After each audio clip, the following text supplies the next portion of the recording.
want to scare anyone, but I'm going to give it to you straight about Manwich! His podcast. Never recovered from the lake after he drowned.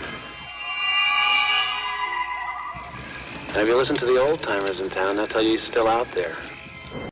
Media platforms. It's jinxed. It's got a death curse. Some folks claim they've even seen him. Right in this area. Who's that?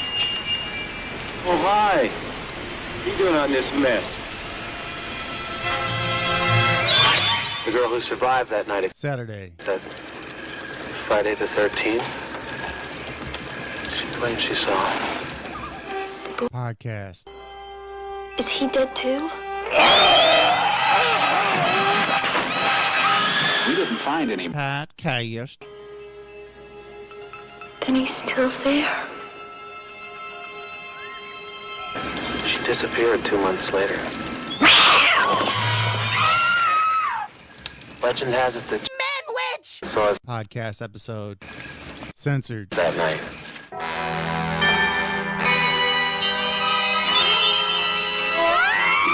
And he took his revenge.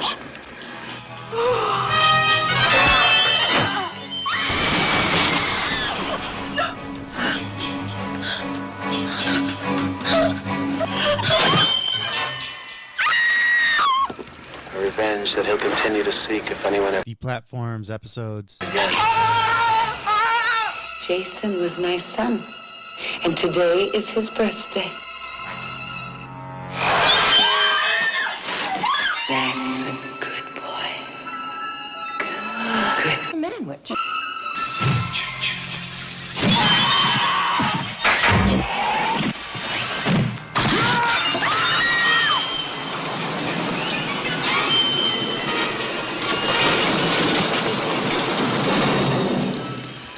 Manwich! It's out there.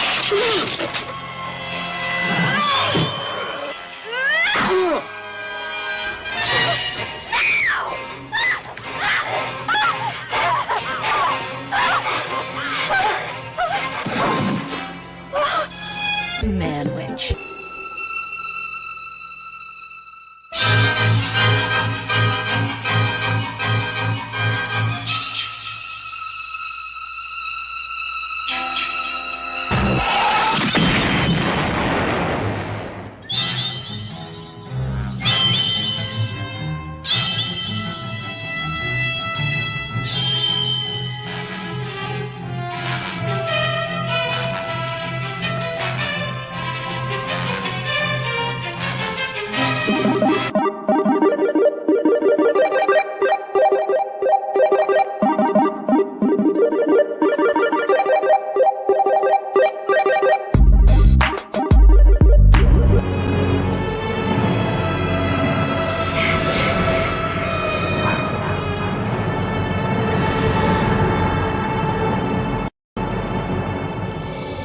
Have a heart made of U.S. steel. If the crack don't get you, then the hookers will.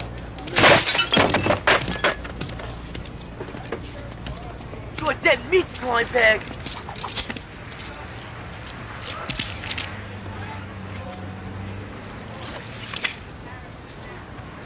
Yo, man, it's cool. It's cool, man. It's cool.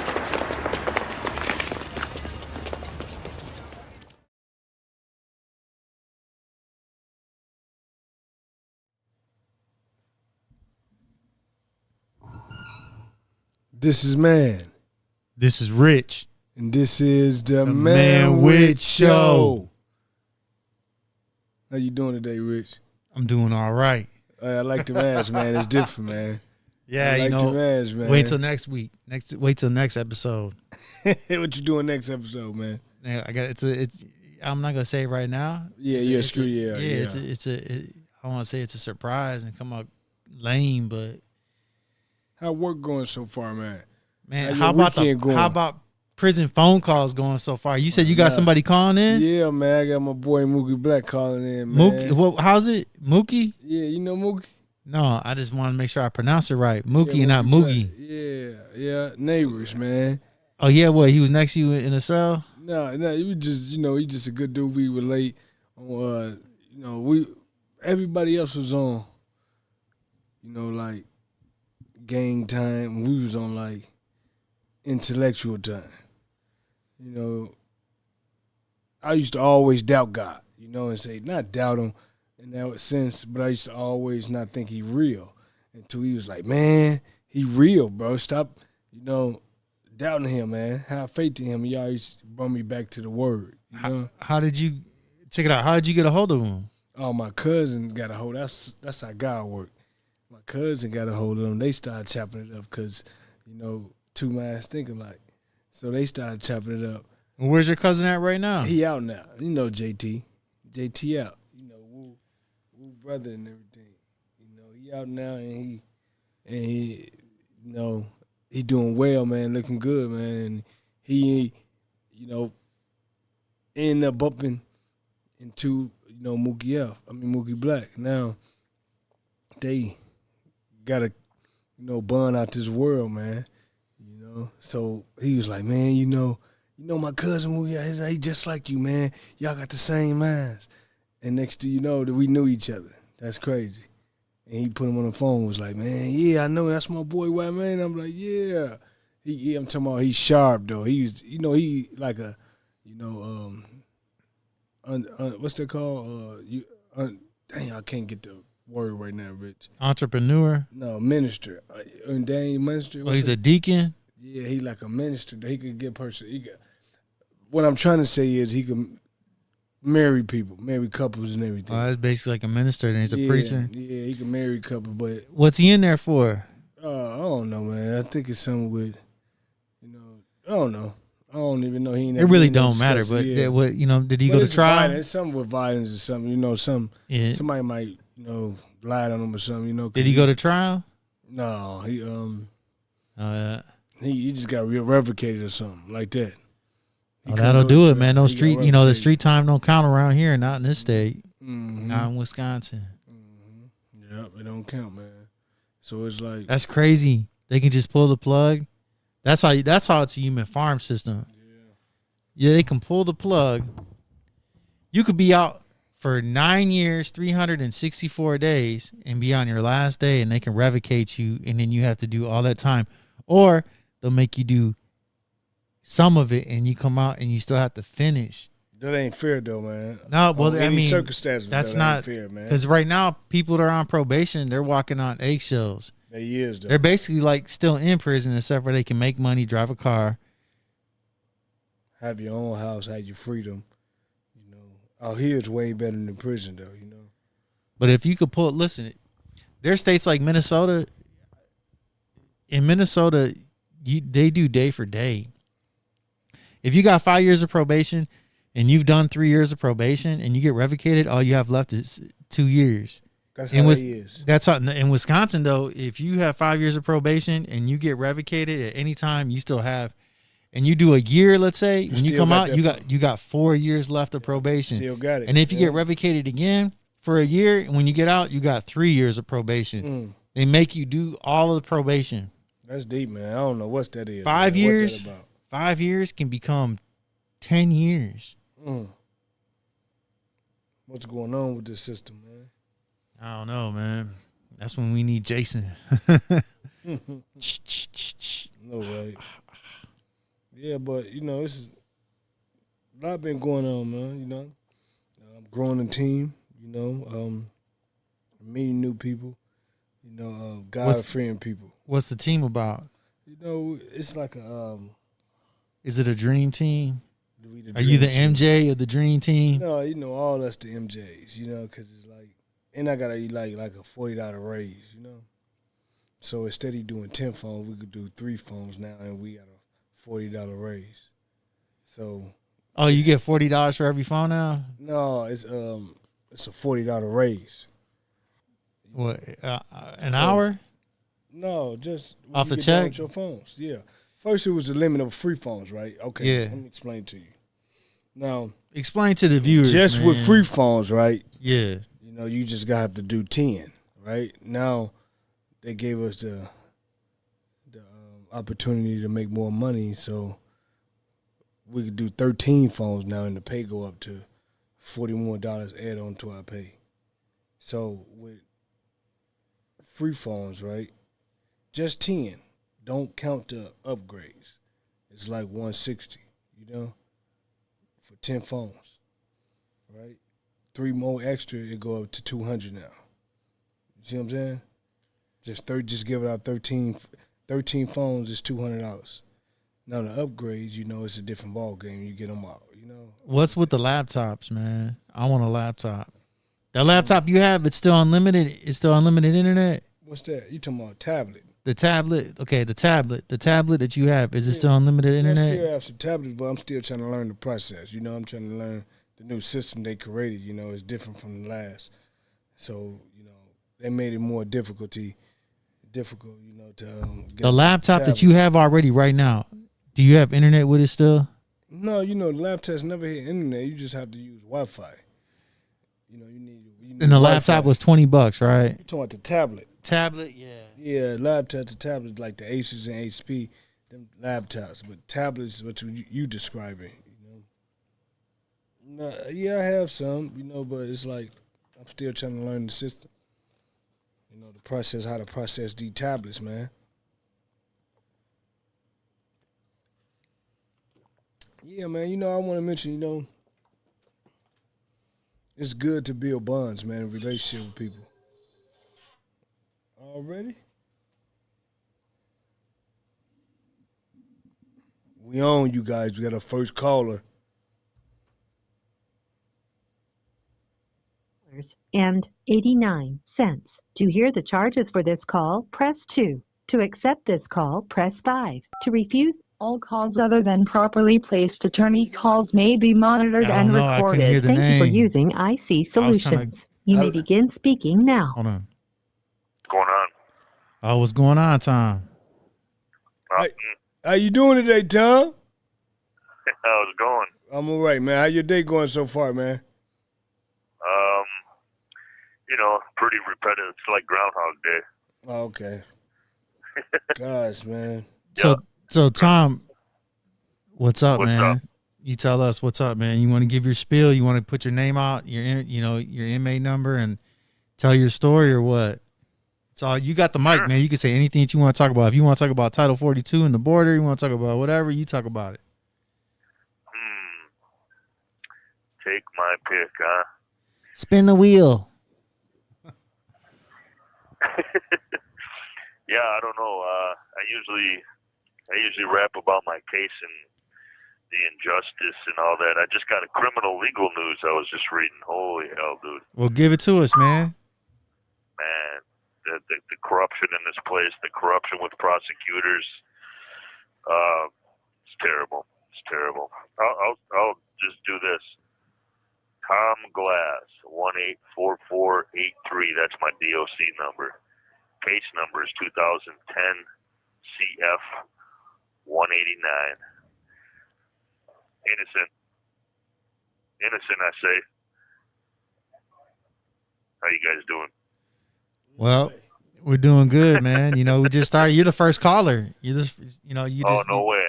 Yes, Yeah, way. No way. Yes, sir. Man. Yeah, man. And we Well, appreciate you calling, Tom. I appreciate you appreciating that. I'm in the Fed court right now. I don't expect anything too much. You know how they protect the higher courts, protect the lower courts. You know how it is, especially when you're innocent. They don't want to let you out. That's what makes them look the worst. Did you get a response? Are you telling me that you got a response? No, not yet. Oh. No. The higher court, the 7th District in Chicago, already protected the court I'm in, so I don't expect too much. I don't know how he can get past the procedural default either, because like I told you, Rich, that my appellate attorney filed ineffective assistance on my trial attorney for not impeaching the state's witness and all that, but trial attorney actually did do that.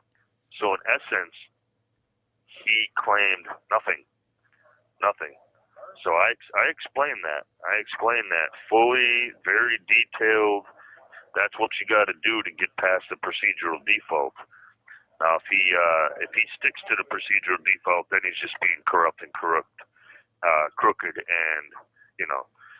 they're not in the business of letting you go, man. They're in the business of maintaining your incarceration at any cost, especially an innocent man's. Because not only is that innocent man going to make him look like shit, but he's going to sue them, and they will avoid lawsuits at all costs, even though the taxpayers pay every dime of that. They will try to avoid it big time. And they don't like to look bad, because who funds the system? Taxpayers. They want to portray to the system that the system is almost perfect, and it's very, very far from it. Very far from it. Especially when you got judges and DAs that, hear the truth from the complainant in testimony who admits the truth, and then they go and start manipulating the jury, lying to the jury about stuff, and coaching the jury. Well, you got. Oh man, the DA couldn't get what they wanted, so what the DA did in closing arguments is just made up a bunch of crap, falsified testimony that wasn't even said, falsified evidence that wasn't even there at the trial, said it to the jury, and of course the last thing that they're hearing is this from the DA in closing arguments. That's the last thing they're hearing, because the DA gets a chance, then we get a chance, and then the DA gets another chance. So the last person the jury hears is the DA, and if you lie to the jury, as the DA did in my case 12 times about things that didn't exist in testimony, and then the jury goes and deliberates, what are they deliberating on? Lies. And then the jury writes notes that they don't believe I'm guilty. They don't believe what the complainant said. And then they get, 6 notes later, and they say, hey man, we're not going to come to a decision today, tonight, or tomorrow. But then you got the judge makes them go back and deliberate after 9 hours, 5 times in and out of the deliberations room, right? And then the judge said to him, in some Allen charges, not by law, not enough time has gone by for deliberations. And he said that twice to him. He lied twice to him and said that to him. By law, not enough time has gone by for deliberations. Well, I don't think there's a law out there that says that, because the jury can take 5 minutes. The jury can take a month. Or there's juries that have taken like 4 hours, like the Tiger King guy. That Tiger King guy, I think his jury was only 4 hours when I'm watching this documentary about his life. Oh, and they came back? Yeah, he came back, found guilty of all charges. But it was only 4 hours. And you're talking about yours was a couple of days or whatever. It's like, and here the judge is saying it's not enough time that.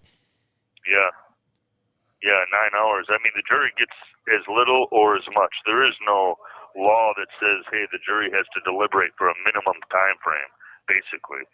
There's no such law. I mean, the judge has a lot of discretion, but when you start making up non-existent laws, non-applicable laws that don't exist, and then you utter them to a jury like they're real, and then the jury thinks, well, my goodness, the judge just said by law we have to go back in, thinking they have to by law. It was a lie twice.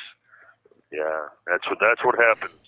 That's what happened in my case, in my trial, when Kim admitted the truth in testimony. Before trial, I couldn't believe they even took me to trial, because in 2 statements before trial, she admitted the truth.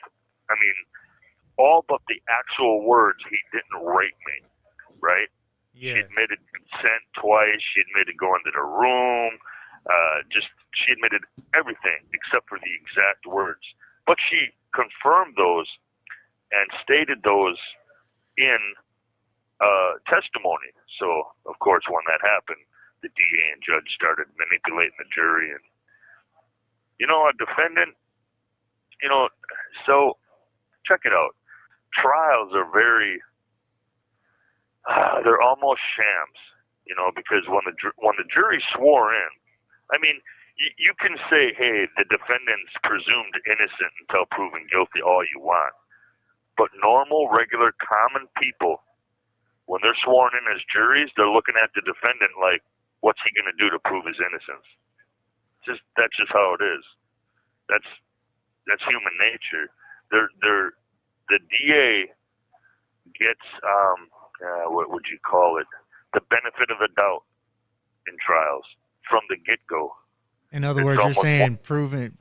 In other words, you're saying guilty until proven guilty. Yeah, no, guilty until proven innocent in the court of law. Right. The presumption of innocence is a farce. It's just a formality told to people that don't know better. So, you know, the general public that hear, oh, well, you know, this defendant, he's innocent until proven guilty. That's not how it goes. It's definitely not how it goes. And, you know, like in my case, when Kim admitted the truth, the judge and DA started manipulating the jury. They no longer was the All focus calls on other than properly placed whether attorney calls may be monitored and recorded. The focus was no longer on the criminal charges against me. It was about focusing on the jury and, you know, getting them, manipulating them and getting them to come back to a verdict. In other words, they weren't focused on the truth. They were just focused on a conviction. Mm-hmm. Conviction, yeah. And life and years aren't days. How many years you been in? I know how many years you've been in there already, but for the audience, 30. For the record, I got 20 in and 10 out. And how many? Yeah. How long have you? How long you been in prison so far? 13 years. So you've been fighting your case for 13 years in the appeals court now, right? Oh yeah. And, you know, I'll fight. I'll fight to my last breath. I'll fight to the last court. You know, it's just when you're innocent, it's what you do. You don't stop fighting. Some people do give up. As a matter of fact, a lot of people give up. Absolutely. Look at Dassey. Remember Dassey? No, who's that? How many? Who's that? That's Stephen Avery's nephew. Oh, dude. He was a kid when he gave that confession. His parents weren't there. His rights were violated. And, well, you know where he's at right now. I think he's at Fox believe Lake. it or not, I was in Green Bay with him, and I've talked to him. What? No, I thought he was in Wellport. Back when I was in Green Bay, he was in Green Bay. And I've talked to him a few times, and the dude is clearly slow. And he was coerced during those interrogations. And look at how many people admit things they didn't do. Do you remember in New York, the 5 dudes?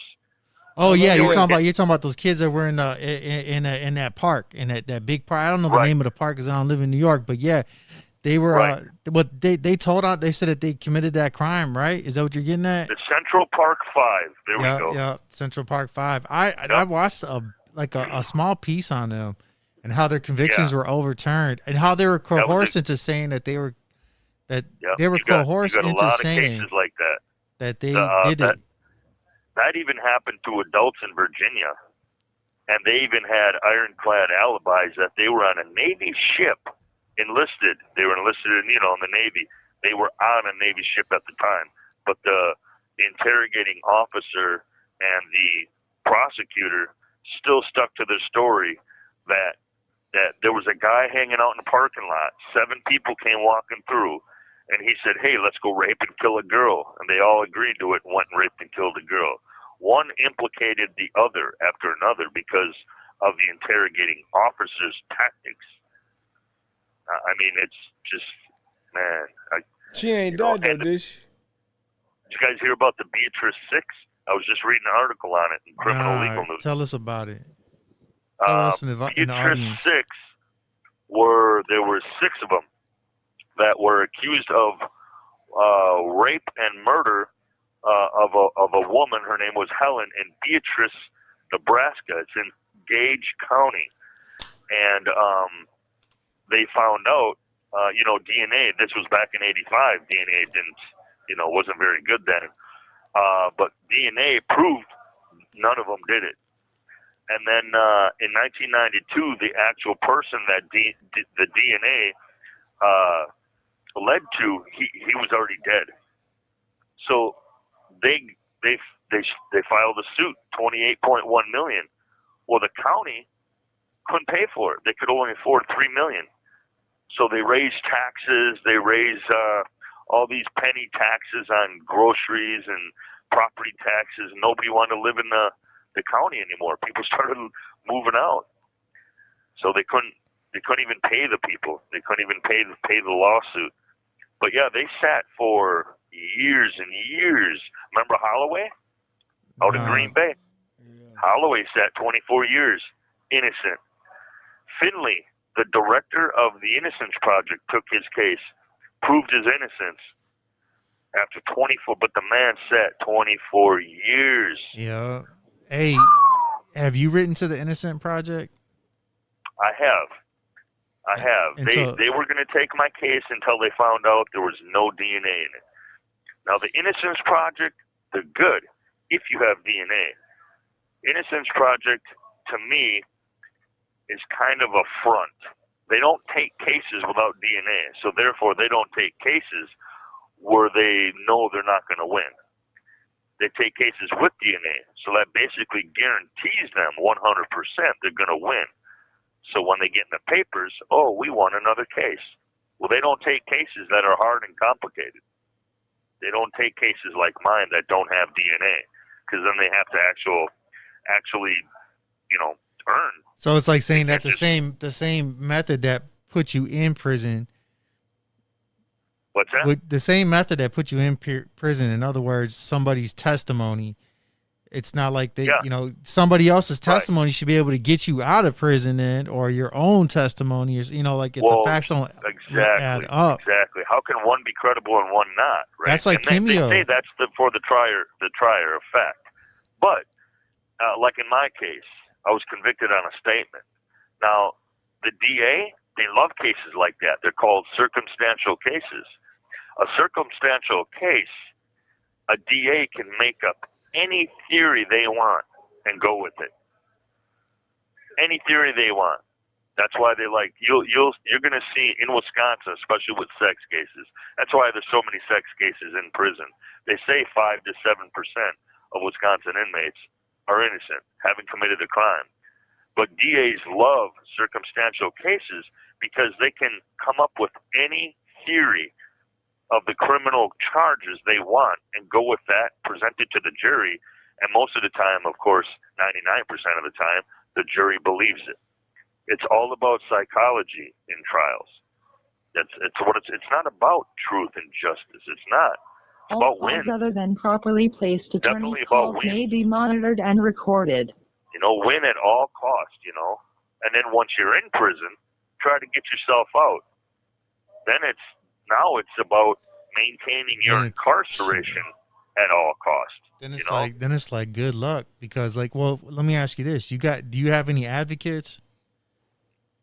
No, I have no advocates right now. I'm just doing some everything advocates, myself. man. You need to get some advocates, man. That guy Richard Harrison, he's got advocates. And there's no reason why you don't have any advocates then. If he can get advocates, man, you could get advocates. Yeah, if anybody listening right now and you want to be an advocate for Tom Glass, there's his name. There's his inmate number. You can write to him. We'll leave his address. You can write to him and get a hold of him.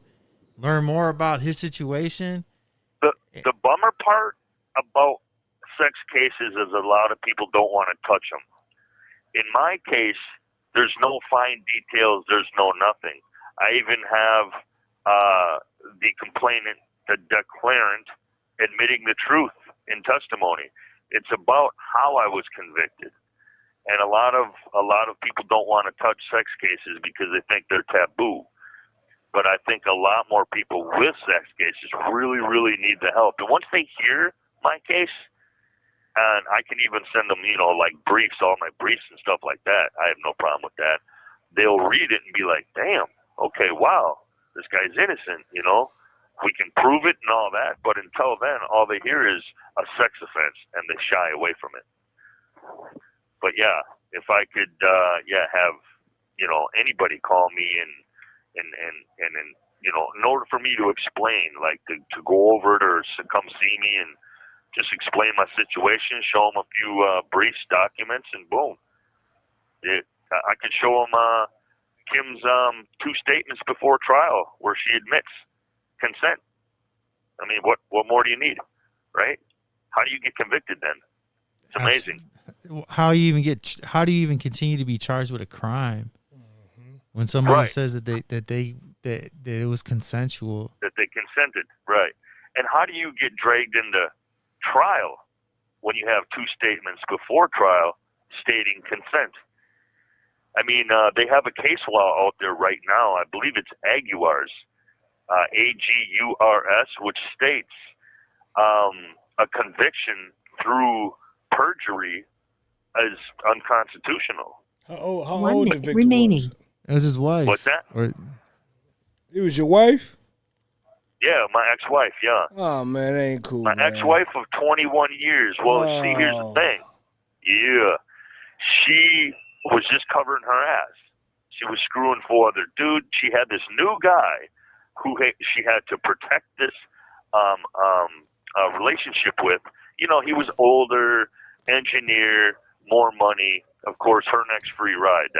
She's always rode the backs of men to get through life. But to me, I don't know. Anyways, she's about image, money. She was protecting a relationship, and she didn't want dude to know about the other 3 dudes. Her dalliances, we'll just say, if you will. And because he didn't know any of that. And so they ended up in a van together, having sex or something, hashing out a story, and then That's it, man. That was his 20-minute phone call. Damn, man, that's crazy, man. I thought it was like a young girl. Yeah. No, I didn't want. That's why I kind of did like this, because I didn't want it because it offend him. Like, I wanted to kind of like protect him because his isn't somebody that's like a teenager. There is no consent then, right? You know what I mean? Ain't no consent. He's got 2 kids with this. That ain't cool, man. Yeah, and that's some type of women, man, that I tell people about, man, stay away from, man. Vindictive, women. Character astray. So I know how I feel, man. I understand, Tom, man. We appreciate your call, man, your testimony. Anyone out there, viewers are listening. May y'all tap in with Tom. And, letters,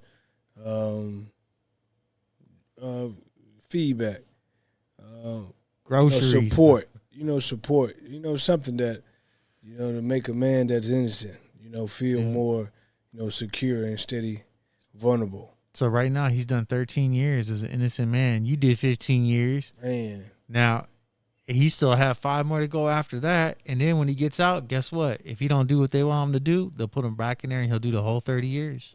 Let's say it. Yeah. Yeah, the system it's injustice, man. It's like it's freaked me out sometimes. I just, like he said, you got people that are in prison for circumstantial evidence. Like yours was circumstantial because of a bullet casing on your lawn. Yeah. But your mom said you were there. You were right next to her, So. Yeah, it just ain't fair, man. It just, I don't know. It's take for the people, man, to get rid of this justice system, man. The judicial system. You know what I noticed? This is what I found out from talking to Richard. Like, when you were in prison, did you have any advocates? Well, I had, you know what an advocate is? Yeah, that's the person that oversee you. Yeah. I did not. And so when I'm hearing, like, matter of fact, when you asked about that podcast I did with my brother and my stepdad, dude, that's where I was like, man, my stepdad was telling that guy, Richard Harrison Jr., he was like, well, do you have any advocates? Now, of course, Richard Harrison Jr. has advocates. But, like, I didn't know that. Like, there's guys I talk to, and now, you know what I say to them? I say, man, get yourself some advocates. Man, if you don't have any advocates and you're in prison and you say you're innocent, then there's a problem there, because you got to have if somebody fighting for you, at least discussing your innocence, to a more higher, court. Because I went to Supreme Circuit. I went to all that, man. It was just, like he said, testimonies. There wasn't no person, showing up and they, know. Hey, where you at, man? We've been waiting for you. I'm on my way over there. All right, we're live right now. Matter of fact, we're live right now, and everybody can hear you live. So yeah, we're waiting for you, brother. We're waiting for you, Dad. I gotta take. Hey, I gotta let you go. Just hurry up. Get here. Somebody's on the phone. All right. All right. All right. Hello, you have a prepaid call from Alan. all calls other than properly placed attorney calls may be monitored and recorded. Thank you for using IC Solutions. You may begin speaking now. What's going on? What to do, Alan? What's up? How your day going so far, man? All right. Burn out on all this goddamn shit, but I'll be doing good. This Alabama? Huh? This Alabama? Yep. Oh, what's up, Alabama, man? How you doing, man? What's going on, man? You talk to your family this week, man? Phone calls to your family? Your mom? Say that again? Hey, listen, you got the bad phone, man. That phone does not work. Hold the cord. I had Danny. No, I forgot. Somebody called me from that phone earlier. Hey. What? You there? Yeah, well, we're here, but the phone that you're on, because you're on that landline, dude, that phone is trash, dude. If there's a way you could hold the cord a certain way, then we can hear you. Hear me now? Yeah. Keep talking. So yeah, you want me let me see here. Oh my Lord, I wait till Dude, listen, we were just talking about this. This is what you should do, Alabama. You should get some advocates, Alabama. And let me ask you: have you written to like any groups to support you in your cause? And I've done that. That's what I've been doing that since for my first 9 years until this live podcast. Dude, that's crazy, that don't man. work at all. Writing something on a piece of paper and mailing it out, that doesn't do shit, man. But this live podcast, how many times I've been on this live podcast? 18 times. Right? This year, right? I'd say you've been on probably like plus 20 times, man. You've been on the Manwich show. You've been on the other podcast, the Manwich Power Hour Plus guys. Dude, we did the convict calls with you. Man, to in hopes of raising support. Mm-hmm. So yeah, so I'm like, and every time I talk to all over the world, it's a live podcast, and yet I still have nobody that will sit there and give me their email or give me the time of day. Alabama, it don't make no sense. Do you think it's just because like people that are in prison, people just don't care about it? Like they just don't care about people in prison. You know what I mean? You know what I'm talking about? No, Do you look. think what? No, look, there's people that are out there free that were in prison that are listening to us right now. Hundreds of them, thousands of them. They've been in prison and they're blessed by other people. And I scratch my head and say, why can't you pay it forward? And then you got people like Mother Teresa that have a mind like Mother Teresa out there, that's never been in prison.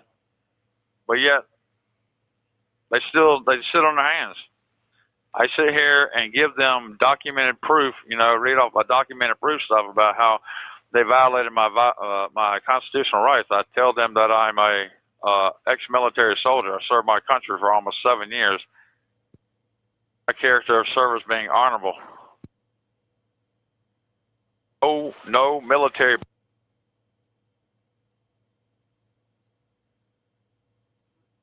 He's on a horrible phone, man. To sit here, and I'm trying to get this shit I'm trying to get this shit help before the end of this year, which I ain't got but like 6 more months. And I'll have 10 years down, where everybody else gets, everybody else gets 10 years total. Alabama, explain to the viewers, the new viewers that haven't heard your story, explain to them about how your recent legal woes with the motion that was carried out, and the effect of that motion after the fact. I mean, I don't have it on hand, but I mean, it's like the damn search warrant violation. It never was filed. My search warrant was never filed on my index record or my criminal court record. My public defender was going to suppress something, ask for a hearing there, date and hearing. The court granted him. He on purposely neglected to have that and went straight to a plea hearing.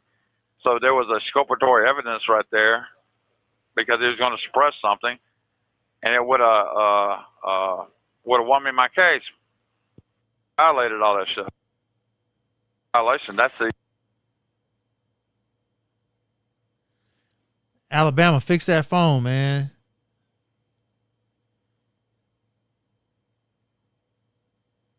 Defensive counsel. Hey, Alabama. What? That phone is so horrible, dude. I want you to get back in line. Get back in line. That phone is terrible, dude. We can't hear it. You keep coming in and out. All right. Hey, keep talking. Man, it takes so fucking long, man. I know. Listen, keep talking. Take that. You know what you do? Take that cord, right, and push it in. The cord that's the cord that's coming out the phone, or the phone that the cord that's going into the handle of the phone. Yeah. Push that in. Yeah, I can hear you. We can hear you. We both can hear you. Okay. So yeah. So I grew up with only females in my life. I have 3 sisters, no brothers. My dad was a truck driver, so he was always gone. Okay? And all I had was my mama and my 3 sisters. And then I had my 3 daughters up here with Rihanna, you know. That's all I had in my life. So I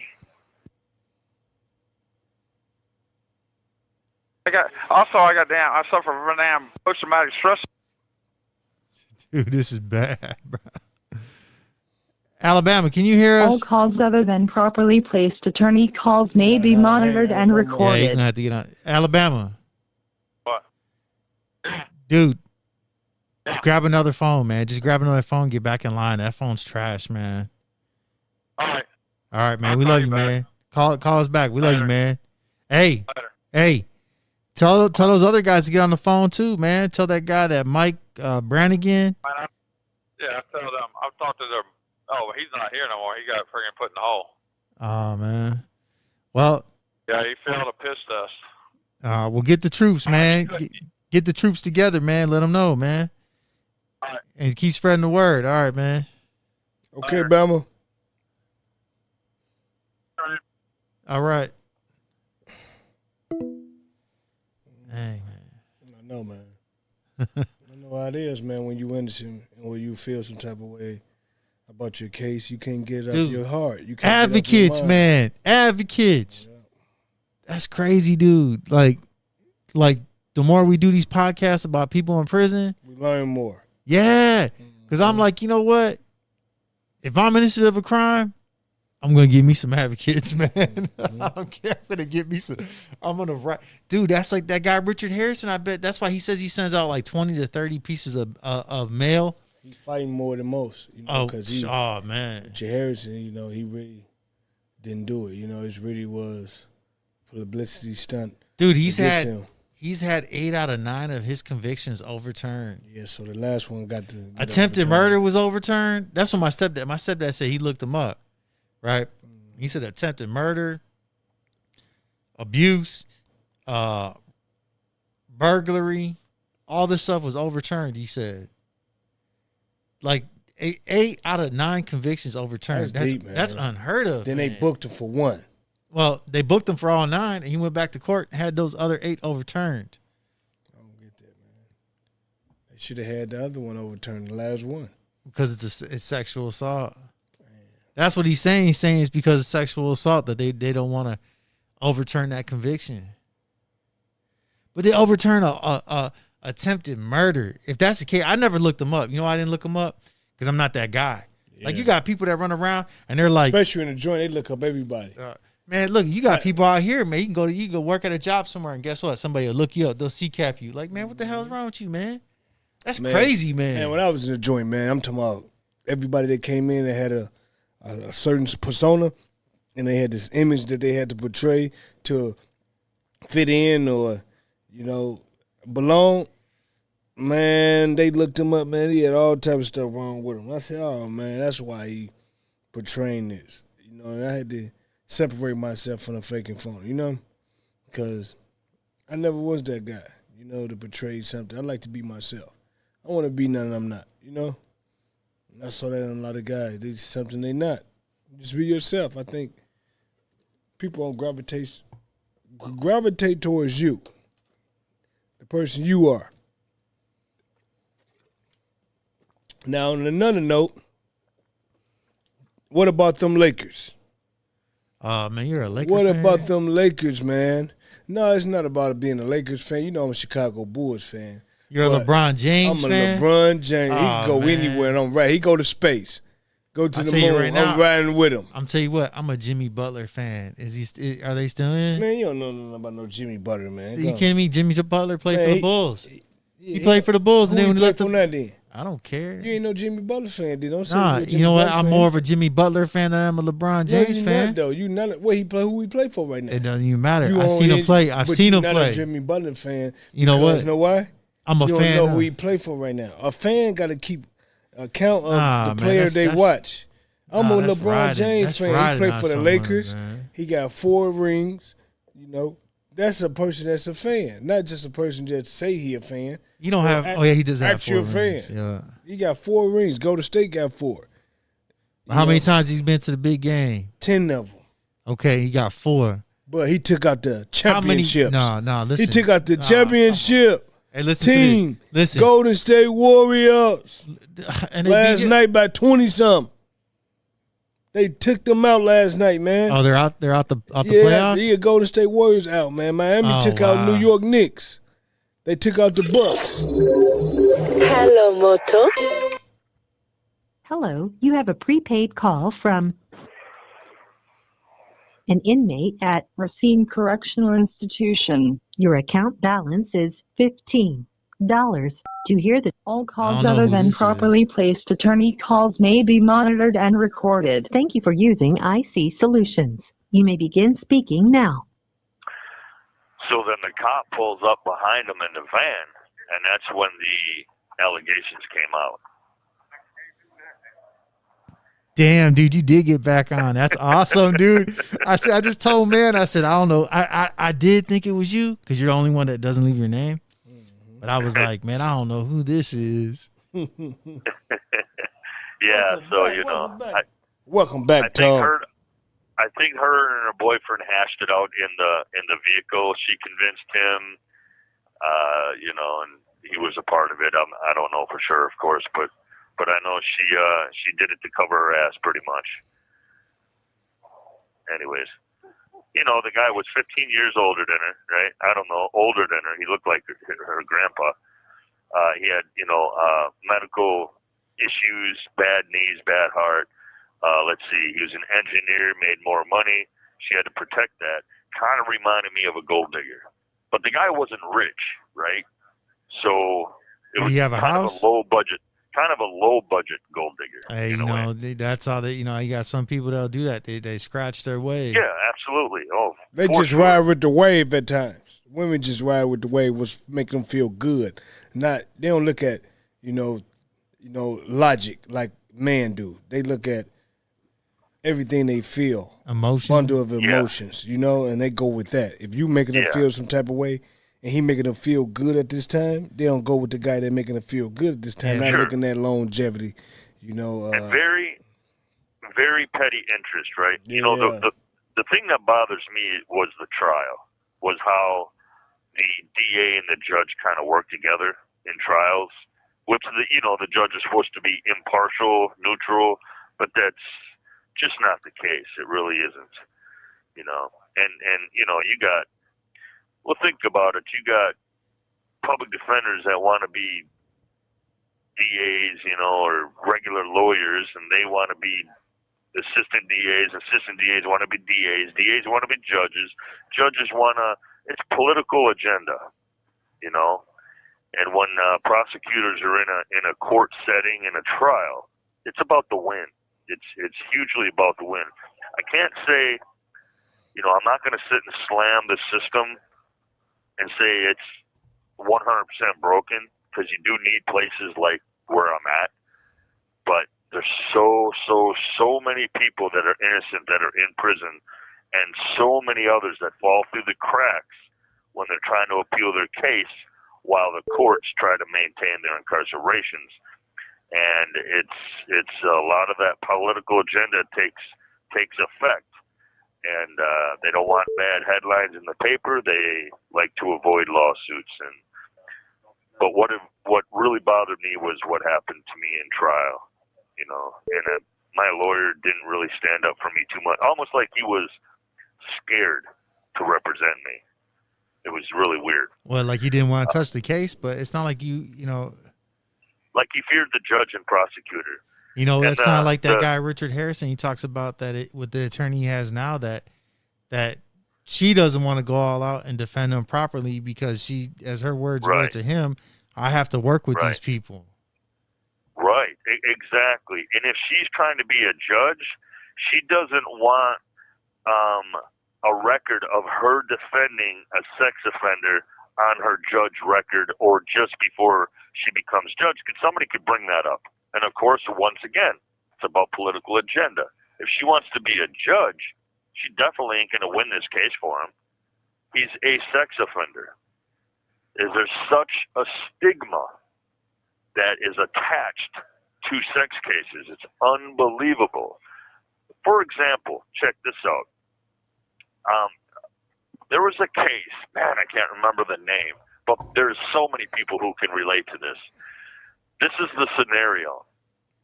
You have a husband and wife and a child, 8-year-old boy. Husband and wife get a divorce. Mom finds new boyfriend. Mom and new boyfriend hate dad, so they convince and bribe the kid saying that dad touched him. So the man spends 10 years in prison. The kid turns 18, of course, in 10 years. He's 18 now. He comes back and he goes to the authorities and says, listen, man, I was a kid at that time. I was bribed. I was, given money. I was given cookies, whatever the case may be. I was bribed. It never happened. Even a recantation like that later on doesn't hold much weight. But in this guy's case, it did. The kid was like really adamant on saying, listen, I lied. My mom and her boyfriend threatened me, bribed me, told me to say this, but I'm telling you now, my father never touched me. It was a lie. I was a kid at the time. I was, coerced, blah, blah, blah. So, and it still took another full 2 years for this guy to get out of prison going through the courts with this recantation. The courts didn't want to accept it. You know what they always say? What? It's called excited utterance. The closer the statement is to the actual event that somebody alleges is an uttered excitement. It's more reliable than, say, 10 years later. 10 years later, that statement's not very reliable because some people sometimes change their minds, right? Yeah. But yeah, and the closer to the event given rise to the allegations, they call excited utterance. It's more reliable, they say, and that's what they depend on. Two things they depend on is that, and of course the trier of fact. If you go to trial and the jury says, "Hey, you're guilty," they will not disturb, even if you know what they say. They say even if a jury hears evidence of your innocence, they can still pronounce you guilty. In this aspect of what I'm saying, that's how the system is very broken. That's how a lot of innocent people are in. And of course, I said the theory of the case with the DA and circumstantial cases. You're going to see a lot of circumstantial cases because that's the type of cases they like the best. Them are the ones they win. All they need is a statement. If a woman says she was raped, hey, listen. Jesus Christ could be accused of rape, and he would be convicted in a circumstantial case. That's just what really disappoints me about the system. I think, if I were to put numbers on the system and how reliable it is, I would say 60, maybe 65%. Same with prisons, maybe 65%, maybe 70% of prisons need to be here. But Wisconsin's got so many of them. Do you feel that after the riots and the Greg Floyd incident that George Floyd? Yeah, George Floyd. Okay, but do you feel that changed the attitude of the courts?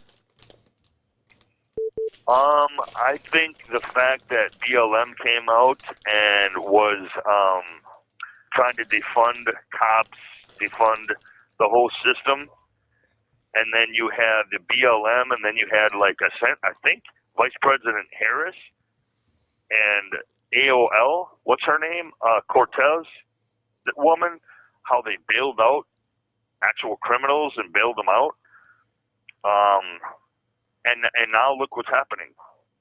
It backfired on them because they're the first people to go to the cops, and they want cops for safety. You have to have, it's human nature is what it is. I believe you have to have structure in a human world. You have to have rules, structure. If there is nothing, there's chaos. Properly placed attorney calls may be monitored and recorded. It's called anarchy. You can't have anarchy. Anything goes and the bad people usually win. And that's what happened since the whole George Floyd thing. I mean, you had everybody else doing the same as BLM, but it was okay for BLM because they were protesting for a cause, but now that cause is backfiring on them. They're the first ones that now want cops because they fear for their life, they fear for their safety. And look what the BLM founders did. They spent all the money that they received on mansions and high-priced cars. They took that money and pocketed that money, man. No, they pocketed all the money. That's what they did. That's shameful. I mean, man. They were supposed to use that money for justice, like actual justice for their people. I mean, if they were so interested in justice for their people, they would have spent that money on injustice to get justice for their people. But they didn't do it. To me, it was just another scam. BLM's just another scam. A hate group. That's just my opinion, of course. I'm entitled to it. But, now it's backfiring, and they're the first people that want to go to the cops and say, hey, my neighborhood's unsafe. Well, you're the one that wanted to defund the cops. Now look what happened. Yeah. It's amazing. And then, of course, all the crime went up, right? Homicides, the whole works. Well, yeah. When it comes to circumstantial evidence, you know who the Tiger King is, right? Joe Exotic. You've heard of him? Yes. Okay, now with Joe Exotic, he was basically found guilty based on circumstantial evidence, right? Yeah. Now, there's a woman that's involved in this whole documentary that, is already 2 years old, but still, Carol Baskin and her husband coming up missing. And there are people, okay, for one, I don't feel that Joe Exotic should be in prison. That's a circumstantial evidence that there was two other people that they're the true culprits, and they drew him into some crazy stuff or whatever, but it wasn't his idea. Yeah. And I'll leave it at that. Okay, so he's sitting in prison basically because people said that he agreed to a crime being committed. Okay, I'll just leave it at that with the hitman thing. Then you got a woman, Carol Baskin, who her husband was going to divorce her, who was a millionaire, and then right before all the paperwork was going to be filed or whatever, what happens? He disappears. He just disappears. Nobody ever hears from him again. And she becomes a millionaire, inherits all his money. And there's people right now sitting in prison for that very thing.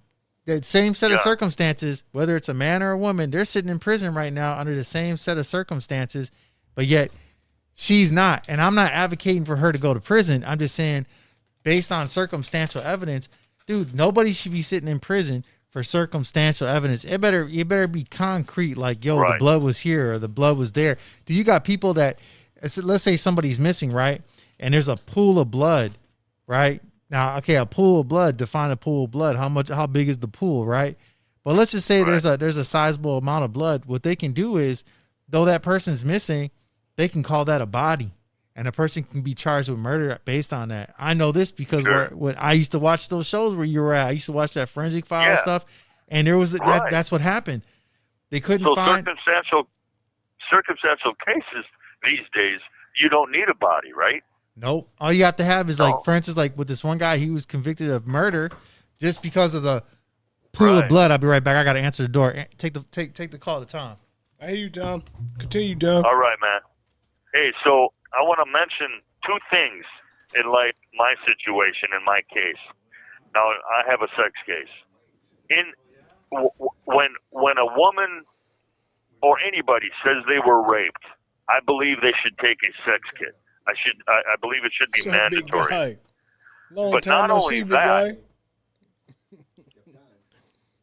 but not only that, if there is no statute of limitation on the allegation that can be brought against somebody for rape, then there should be no statute of limitation for perjury when you find out the person lied about it. But there is. There's a 6-year statute of limitation on perjury, but there's no statute of limitation on an allegation of a crime, in a sex crime, as far as rape and sexual assault and stuff. So that just always bugs me. I think DNA kits, sex kits should be mandatory. And in my case, my ex refused sex kits 3 times because my DNA wouldn't have been on her. It would have been probably her boyfriend's DNA or whoever she screwed the night of or the next night. Yeah, so that's what I believe. I should believe, and so then if you have DNA, it wouldn't be a circumstantial case then. And the fact that she went and had sex the day of her allegations against me or the day after, I wasn't able to bring that up. There's a thing called rape shield law, where you can't ask her them questions. So there's certain evidence you can't bring out. Dude, that sounds like Kobe Bryant. To her character. That sounds like with Kobe Bryant. Remember with Kobe Bryant, that woman, she had other guys semen in her. Player. Yeah, she had other guys semen in her, and she's like, nope, but it was Kobe. Right. And then you can't bring up, and she refused the sex kits.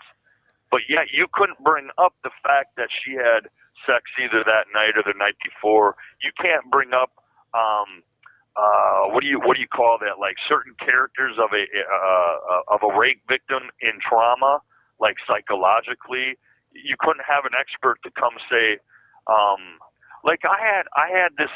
My PI did sexual assault cases for 25 years in Milwaukee, and they wouldn't let him comment on if this was normal, normal stuff for a rape victim to say and do after an alleged assault. And I couldn't believe that. I'm like, this guy, 25 years, pretty much counts as an expert, but yet he can't comment and give his expert opinion. It was unbelievable. The DA immediately objected. And, of course, the judge gave the DA pretty much everything she wanted. Anyways, they didn't have any evidence. My ex didn't say I forced her, didn't say I threatened her. As a matter of fact, to the contrary, obviously, like I said, in the statements before trial and at trial, she admitted there was no threats, no force, no nothing, no weapon, no nothing. But they still got me on second degree, which is force and threats, but yet she never uttered them. It's amazing. Well, like I said, they focused on the manipulation of the jury, but But I was just telling, who was that? You went and answered the door. I was saying that, you know, in sex cases, there's no statute of limitation, right? But but there's a statute of limitation on perjury. Now, say this woman, let's just take my ex for example. She lied, and she said I raped her. And so after 6 years, she could go to the judge and DA, laugh in their face, and say it never happened.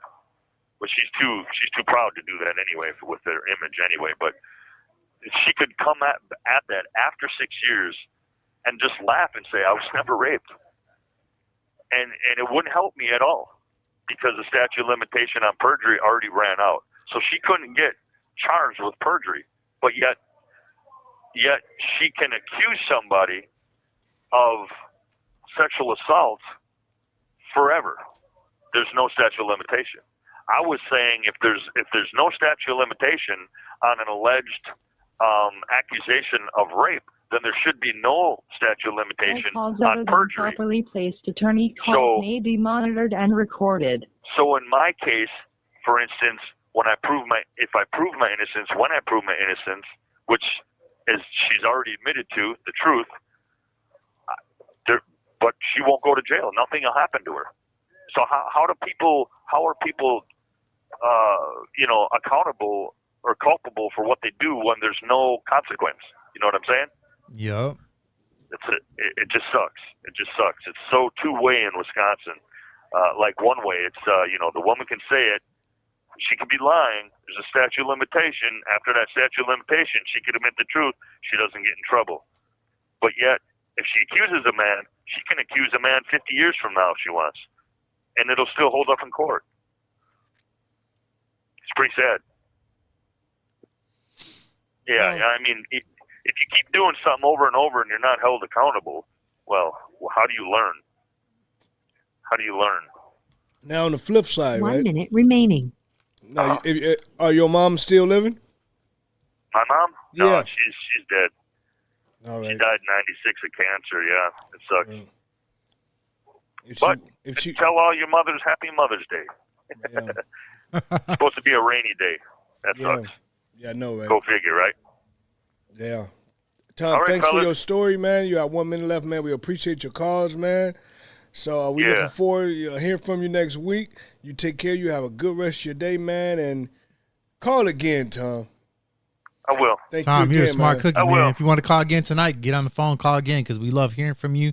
And you got a head on your shoulder, man. You got a brain up there, that's for sure. I got in twice here because everybody's on track right now. They're Dude, get back in the line then, bro. Right. You ain't paying for these phone calls. I got it. Don't worry about it. Get back in. All right. Get back in, man. Cool. I'll do my best. All right, my stepdad's here too, man. He'd love to hear from you. All right, guys. All right, man. Be good. Love you. Yep, love you too, man. I was going to ask him, how many years did he get? He got 20 in and 10 out. He went to trial. But what did he do? His wife accused him of rape. They've been together over, I don't know if they were actually married, but they'd been together for 20 years, and they had 2 kids together, and they were separated, and she ended up being with another guy in which she was still having sex with him on the side. And the other guy found out about it. The other guy he's an engineer. He probably had his own house. You know, he was well set off. And then what happens is she didn't want to lose the guy. She was, because whatever would be at stake that she could lose. So he caught wind of her having sex still with him, with Tom, and one thing led to another, and she ends up picking up the phone and saying that Tom raped her. And after Tom was arrested, she gave statements saying that it was consensual and that she wasn't held against, that she consented to the sex, right? But yet, after those cuffs got on his wrist, they never got else together. had to happen at that many years. My gosh, yeah. Hello, Moto. All right, hold on. Hello, you have a prepaid call from Thomas An inmate at Racine Correctional Institution. Your account balance hold on. is Just hold on. Wait. $13.65. To hear all I'm calls saying, other than like, properly if placed listen, attorney if he calls calls, may be I'm gonna monitored take it, and or the guy recorded. from Thank you for Richard using from IT Oshkosh. Solutions. Richard You may called. begin speaking now. Hold on. Hey, Alabama. What's up, man? All right, just hold on. I'm gonna say something real quick. So listen, with like, let's say for instance with Richard had called, but that was Tom, man. Tom Glass, that is. Tom, he rarely gets on. So I didn't pick up the phone for Richard. But Richard, where he's at, he can get on the phone. He's gotten on the phone multiple times. So I'm sure that Richard, he'll call again. There's still 2 more hours. The show still has just about 2 hours left. So Alabama. Yeah. So if you want, you could share with the audience.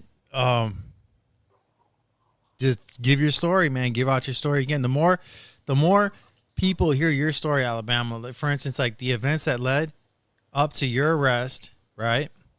Yeah. And what occurred while you were in court. The more people will be able to understand, and they'll be able to understand your situation and put themselves in your shoes. And then, so having said that, go ahead, man. Give your whole story out again. Give your story. The more your story is told, the more likely somebody is going to hear, and then you might end up getting that advocate that you've been looking for. All right. My name is Thomas Allen Burks, DOC number 451176. I'm serving time at Racine Correctional Institution, Washington West 2211. That's my room. I just turned 50 years old, April 9th last month. I'm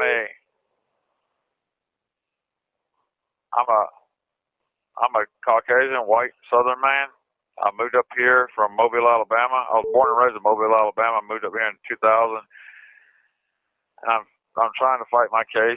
Number 2013CF00137A, Kenosha County. I have been locked up since December the 14th, 2013. Was given 20 years in and 15 years out. I was forced into an Alfred plea. There was 100% no physical signs on supposed victim, meaning one person, live body inside or outside. 100% no DNA from either one of us on either one of us or any material. 100% what? Hey, y'all know y'all are talking over when every time I talk, I can hear y'all in the background. All right, listen, go. What? There's no way you could have heard us, but go. 100% nothing to constitute any crime scenes. 100% no witnesses, according to the detective investigative report. And at the very end of his report, he prays to God to find something on me. But yet here I am, 20 years in, 15 years out on paper. So my public defender, which is nothing but a undercover state prosecutor that works 100% for Wisconsin system only and 0% for me, because I'm a poor indigent citizen that was not born and raised up north here, but I was born and raised down south in Mobile, Alabama. My public defender had exculpatory evidence, which I don't know what it is, but at one of my court hearings, as indicated on my criminal court record document for the court hearing dated 03/06/2014, states the following. The defendant, Thomas A. Burks, appears with attorney Michael R. Bark. Defendant in custody, attorney Patrick J. Anderson, appears for the prosecution. Attorney Bark requests a motion hearing date. Now listen to this. He will file a motion to suppress within 2 weeks. Motion hearing set for 5/1/14 at 3 o'clock. Motion hearing scheduled for May the 1st, 2014 at 3 o'clock p.m. Copied word for word, documented proof. I'm saying this word for word what it says off the document. Even though the court granted him this date and time, he neglected on purpose not to have this hearing. Clearly a violation of my constitutional rights, 6th and 14th Amendment. Then I got this shit out of the Knowles Criminal Law Handbook. It said prosecuted exculpatory evidence, U.S. versus Williams, U.S. Supreme Court, 1992. As part of their obligations to pursue justice and promote fairness, prosecutors have a duty to reveal exculpatory information to the defense. Do prosecutors have to turn over information that helps defendants? Hell yeah, they do. Prosecutors have to provide defendants with exculpatory information. Exculpatory information is material information known to the prosecutor tending to prove that a defendant is not guilty of a charged crime. Brady versus Maryland, U.S. Supreme Court, 1963. Exculpatory evidence is material if a reasonable probability exists that its disclosure would have changed a trial's outcome. If the prosecutor fails to turn over exculpatory information and the defendant is convicted, like I was, an appellate court can overturn the conviction if the defendant appeals and the exculpatory information that the prosecutor fails to disclose was afforded. The problem is that all Wisconsin courts are in cahoots with each other. Cahoots. That's CAHOOTS. Cahoots. Means they're all dirty together. So regardless of how a state court applies state evidence rules, a federal habeas court has a independent duty to determine whether the application violates the Constitution. The question is, what was my public defender going to suppress? Well, I don't know. They won't tell me. Also, in my preliminary court hearing, the detective said out loud in court that he smelled alcohol on my breath just prior to allowing me to self-volunteer myself, and the only reason why I did so was the following. This was right before I was being questioned, too, that Saturday morning. So, number one, I hadn't had a wink of sleep in 40 hours straight since Thursday, December the 12th, 2013 at 4 p.m. All calls other than properly placed attorney talk may be monitored and recorded. To Saturday, December the 14th, 2013 at 8:50 a.m. Number two, the last 12 hours straight of the 40 hours I drank heavily, as indicated in my sentencing. The last 12 hours straight, I had drank 40 hours. The last 12 hours straight of the 40 hours, I drank heavily, as indicated in my sentencing transcripts, page 9, line 19, 21, and 22, by my public defender out loud in court. Line 19, he says he does have some issues with alcohol. Lines 21, 22, it says it's clear he was using in excess. So he knew this shit. So you can see on You're all saying my that when you were questioned, you were drunk at the time when you were questioned? You were intoxicated? This is what he said out loud on the day I got sentenced. You know, when they sentenced me to prison.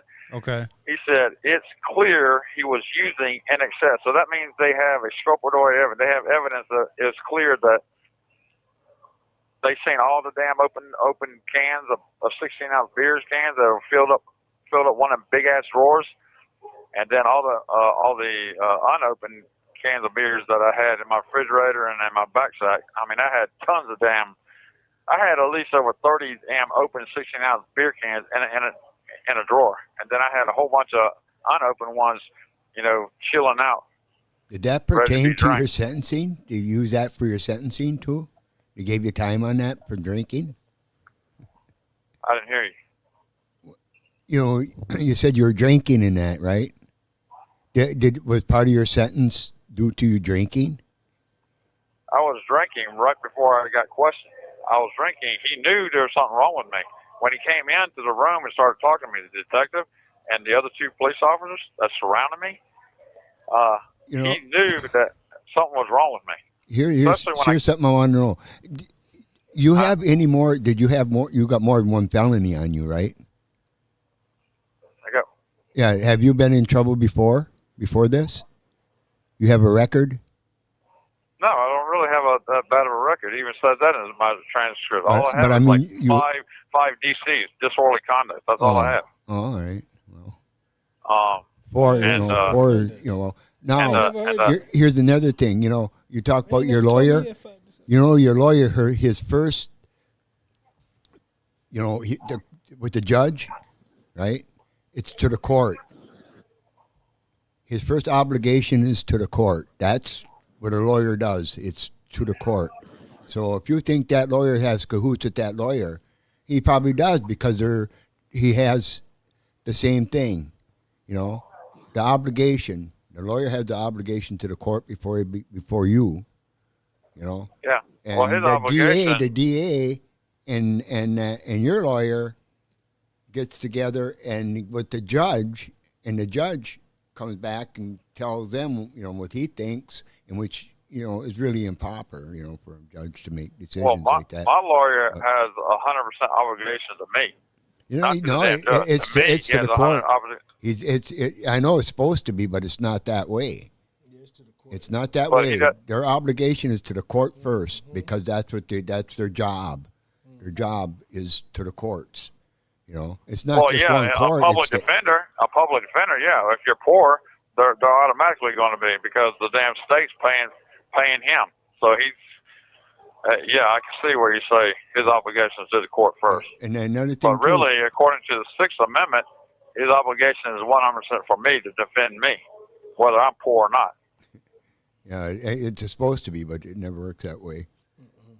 Well, it says right here, you can see on all 3 of my CDs of my interrogation questioning, you know, the audio video when they recorded it, that every time detective wasn't talking, I would nod out, meaning close my eyes, and my chin was in my chest or my head was laid back on the wall sleeping every time. And he asked me 1,000,000 times if I wanted coffee, over and over and over and over. Not to mention, before all this, I was... Why 20 years? Why 20 years? They gave me 20 years. But why 20 years? I mean, that's pretty stiff, you know, on a first charge, a 20-year sentence. Yep. Something, you know, what else went on, you know? Something else had to happen in between that job. I mean, Christ, 20 years, you know, man. I mean, you know what the max is on the first sentence for a sexual assault? You can bang them to whatever you want. The first sentence is 5 years. And the low sentence on that 5 years is 3 years. They banked me. I didn't even kill nobody or do anything permanent to anybody. You know, I didn't give nobody anything permanent. I never did anything permanent to anybody. I didn't kill nobody. I didn't do anything to get 20 fucking years. Yeah, I know. That's what I'm saying. That's a lot of years, you know, for a first time offender like that. Well, everybody else. Take it to the federal court.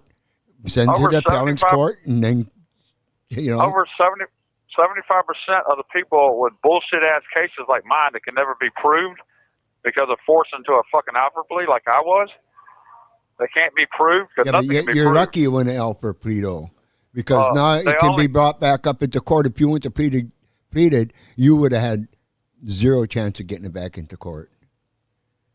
By an Alford plea, it doesn't close the case. It keeps it open. Right. But look at here. They should have read me, even though I self-volunteered myself because I wasn't in my right state of mind, and because I was just raised that way because of my religion, and I got Bible verses that tell you why I sit here and just it's right here. Titus 3:1 says, "Remind your people to submit to rulers and authorities, to obey them, and to be ready to do good in every way." And then 1 Peter just says, "For the sake of the Lord, submit yourself to every human authority." The Moody Bible commentary says this.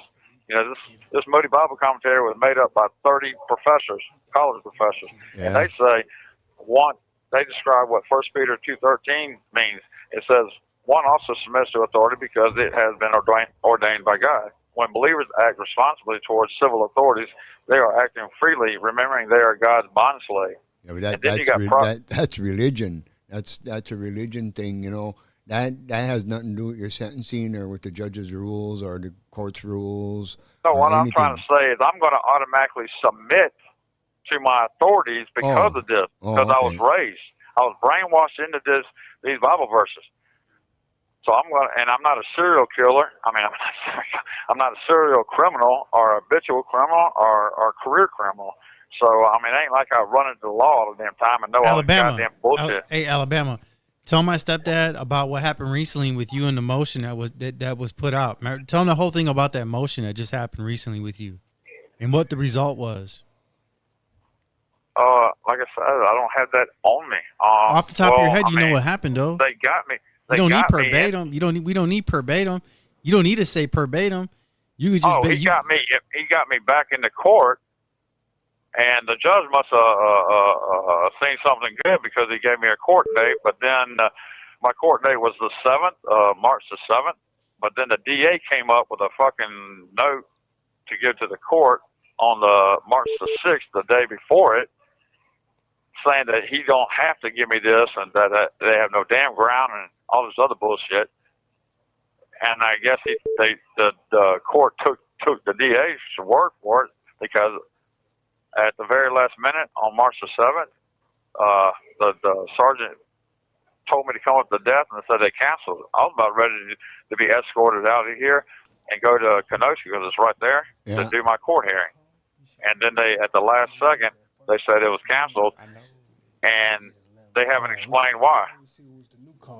You sure The one's judge just postponed? Other than properly placed attorney calls may be monitored and recorded. I mean, it's been damn 8 weeks. It's been 8 weeks, 2 months since March the 7th, and I still haven't got an explanation from the judge himself. I mean, fuck the DA, what the DA thinks.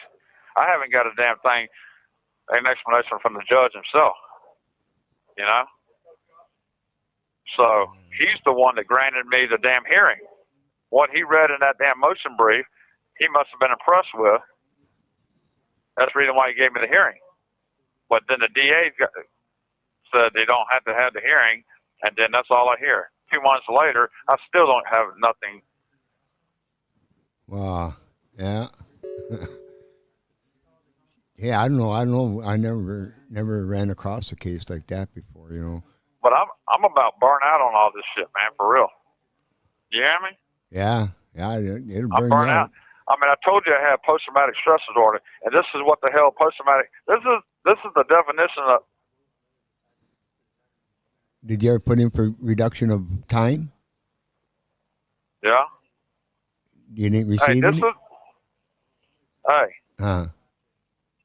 This is the definition of PTSD. A severe anxiety disorder triggered by a dramatic event like the fuck I'm going through right now, characterized by all-pervading fear, anxiety, depression, mood swings, feeling of helplessness. And let me repeat that. Hey, let me repeat that shit right there. Feeling of helplessness, depression, anxiety, and fear of nobody helping me out. That's going to be, pretty difficult. But there's other, you can do other things, If that don't work out, you can go send to appellate court, all your information to appellate court. Hey. Or you can even reverse it, go to a higher court, go to the federal court, Hey. It's right down in Milwaukee, right on Wisconsin Avenue. Hey, guys. Hey, guys. Richard. Yeah. Richard Harvey. Yeah. What's up? Did you hear what I said about PTSD? You're saying you got it right now? This case has given me PTSD over 9 years. It's called a severe anxiety disorder triggered by a dramatic event. I'm going through a dramatic event because nobody will fucking listen to me, and I'm tired of this goddamn shit. It's characterized by all pervading. But don't lose faith. Listen, don't lose faith. Don't crack up. And in the meantime, people need to know what I'm going through though, Okay. because it's characterized by all pervading fear, anxiety, depression, mood swings, feeling of helplessness. Let me repeat that last one. Feeling of helplessness. Oh, that's what you're feeling now. You sending that to a court or something to let somebody else know that? Because it ain't going to work. It's not, that what you're going through is a normal thing that everybody goes through when you go to prison. You don't go in there, you're never a happy camper, You're always on edge. You're always on edge. You're learning to stay on edge. I'm trying to speak to the people out there listening on the live podcast of what I'm going through, because nobody will get off their fucking hands and help me. And I represent the Constitution of the United States. I was an ex-military soldier, man. I was a veteran, and nobody would get off their fucking hands out there and help me. Did you contact the Veteran Administration? 1 minute remaining. Did you contact them? Contact the veterans about it. Hey, hey, listen. Alabama, listen, stop. Alabama. We're gonna take this phone call. Get back in line, all right? All right. Hello, you have a call at no expense to you from Richard Harris. An inmate at Oshkosh Correctional Institution. To accept this call, press all calls other than properly placed attorney calls may be monitored and recorded. Thank you for using IC Solutions. You may begin speaking now. Hey, how you doing today? Hey, what's How going you doing, on? Rich? Good to see you. I mean, good to hear from you, man. How you guys doing today, man? God bless you guys. God bless you, Richard. And we want to hear from you, man. And we have a new guest speaker, man. I mean, you know, he ain't no new guest, but he one of the co-hosts. And, you know, he finally here, and we want to hear from you, man. So what you got for us, Richard? Well, I've been in your show 2 other times. My name is Richard H. Harrison, Jr. I'm currently at Oshkosh Correctional Institution, and anybody who's been following, I would just like to say that I did receive a response from the attorney from the previous letter that you guys read on there, and if you'd like me to read it, Dude, I could. No, hold on, just so I get this right. So you mean to tell me that the letter that was read on that was read on the podcast? Yes. An attorney reached out to you? Yes, she did. Dude, we want to hear it, man. Yeah. Dude, we want to. That's what's up, dude. Oh, that's God bless you, man. Amen. Thank you, Lord Jesus. All right, go ahead, man. Do your thing, man. That's what's up, man. So she writes back, as I said in the letter, for anybody who was paying attention and listened to exactly what you wrote, that I said, you know, she was causing psychological warfare games and, you know, and emotional stress with me, and she wasn't trying to work with me or do her job. So she wrote me back. She said, I'm causing her emotional warfare games and psychological stress, and if I don't like it, I can fire her. Her words. Oh, hold on. I misinterpreted that. You're telling me that I thought an attorney had heard the podcast and wrote to you. No. All right, listen. So she's reversing the tables on you now and saying that you're the one that's being the aggressor. Yeah. No, actually, you misinterpreted that too. She's actually doing exactly what I put in the letter that you have in your possession. She is writing back the exact same words that I wrote, and then at the end of it, her words were, if I don't like what she's doing, to fire her. So, so what I did was I sent out immediately to Peter and everybody else, so that way they could get it to you. Obviously, they must not have had enough time to get it to you, but you will have it in your possession, the exact actual copy of it, so you can see word for word what she does. You know, this is an ongoing continuation of exactly what I've been dealing with. You know, she does not want to do her job. She feels like, you know, she'll never make it to be a judge if you know, she does what she, you know, if she takes some, you know, shows what the court system did to me. So she basically does that. This is the psychological warfare that I deal with her every time I try to communicate with her. You know, I've told her over and over and over, I will do anything that you ask me to do. I will be as pleasant as you tell me to be. I will do anything you ask. All I'm asking is for her to protect the record.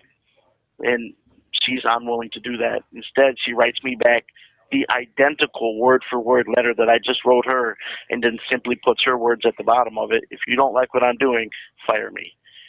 And, you know, obviously I can't do that, because then I can't claim ineffective assistance of counsel against her for, you know, for what's been going on. I have to wait, let her do everything she's going to do to me, and then I have to go back against ineffective assistance of appellate counsel.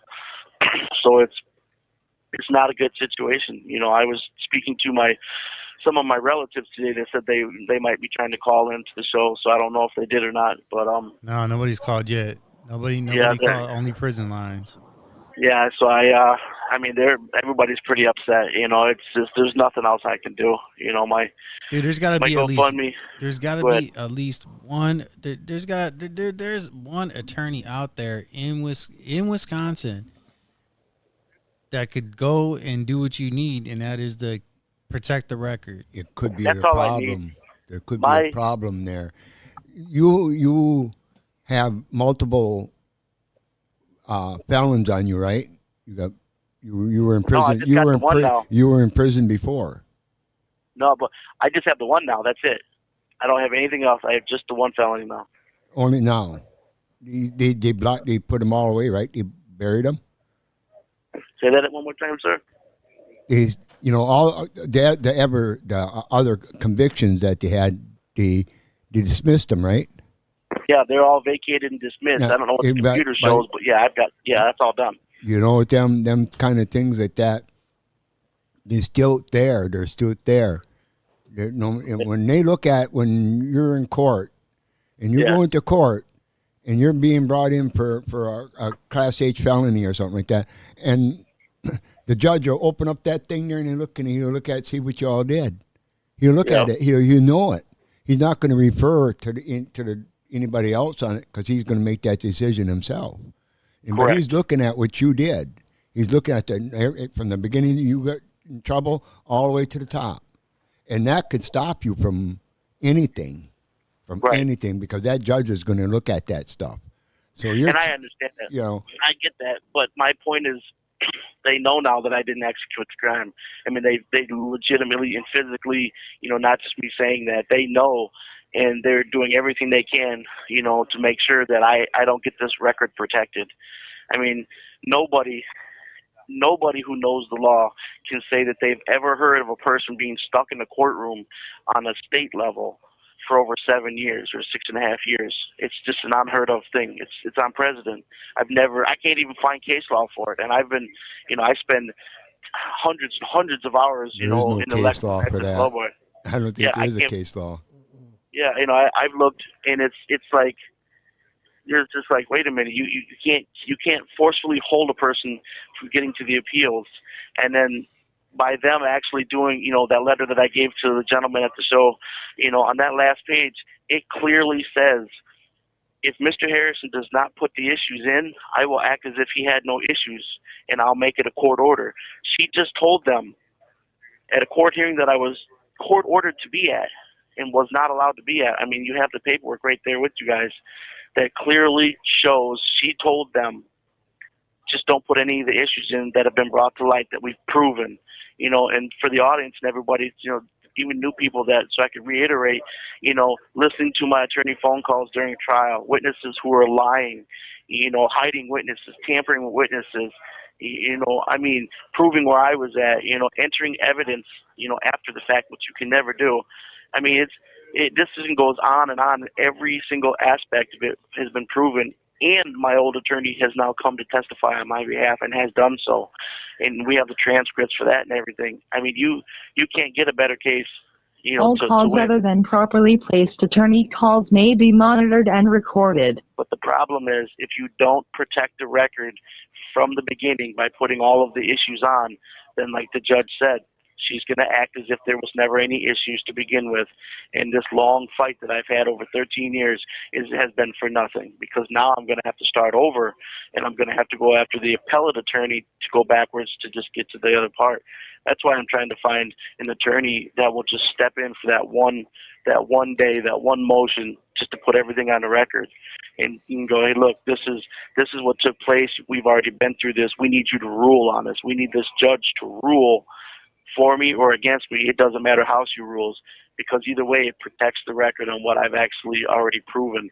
Once that's done, I believe this case will unravel itself, because once you get it out of the courtroom and you get to these other people, I believe that they're going to look at it like the appellate court and the Supreme Court and the Western District. They're all going to look at it like, you violated this man's constitutional right, to the point where it wasn't as if he wasn't even a citizen of the United States. I mean, it was like I was some foreign person who didn't know anything.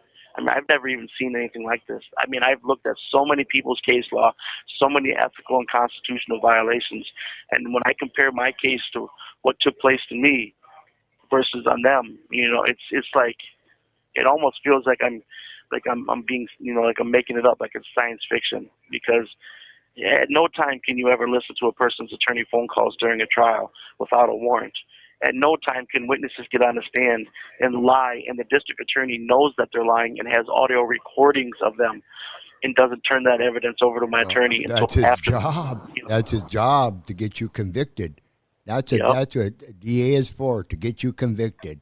They'll do anything to get you convicted, just for that little glory thing, that little star, to get the little gold star on their little report card.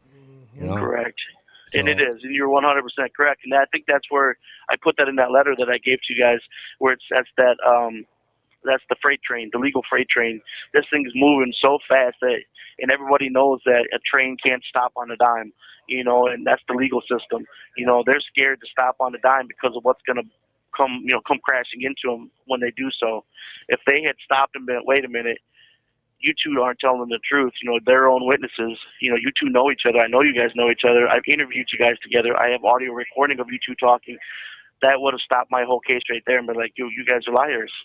I can't have two people who are compulsive liars get on the stand, and then I'm supposed to believe you now versus, you know, I mean, why even lie that you guys don't know each other? What was the purpose in that? I mean, do you see what I mean? And that's what I want the viewers to know, too. You know, when witnesses get on the stand and they're saying they witnessed something, what would be the purpose and what would be the harm in it if you two said you know each other? I still can't even figure that one out. You know, you're sitting there going, what was the end game? You guys didn't want me to know you guys knew each other? There was no harm in you two knowing each other, so why did you get on the stand and say you didn't know each other? But then now I know why. It's because one called the other from the county jail and clearly said, hey, I'm in jail. Can you bail me out? And I'll say whatever you want against this guy. I don't care. He's not from here. And if you can't, can you throw some canteen money on my books? That's what he said, word for word. So, dude, that's crazy, man. You know, and we didn't have any of that evidence. We didn't even know any of that. You know, and like I said, my attorney, when we were going to trial, 15, and I know this sounds like a lie, but it's not. 15 minutes, I remember it because it's burned into my brain. It was 7:45 or 7:46 actually is what time it was. The district attorney walked over to my attorney and he handed him 23 pages of discovery we never knew anything about that changed the whole nature of the case. And he was like, well, I can't defend my client.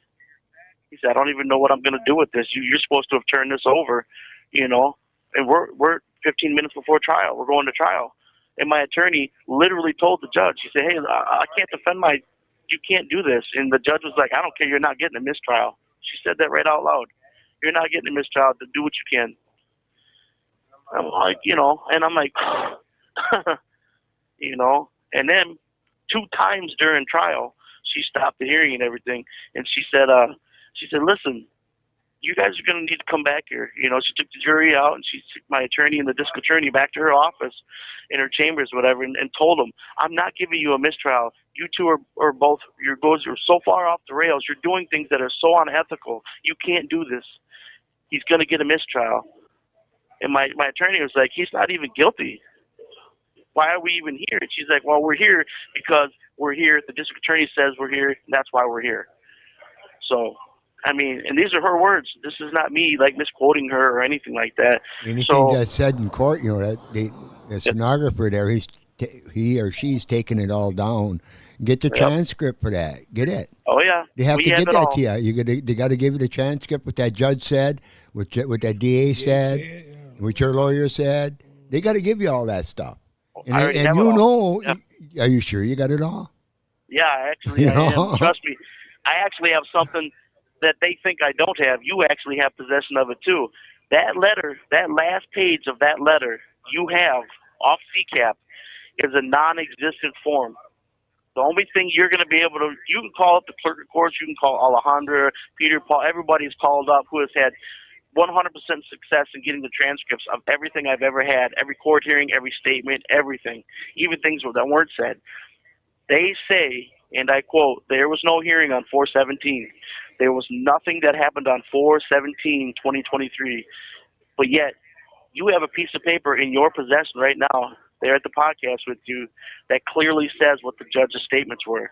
And when you ask them, they say, well, then what happened on 4/23? Was the court hearing canceled? They say, for Mr. Harrison, it was, yes. All we did was reschedule. But if you look and see the statements that were accidentally placed online by the stenograph lady, then you see what happened.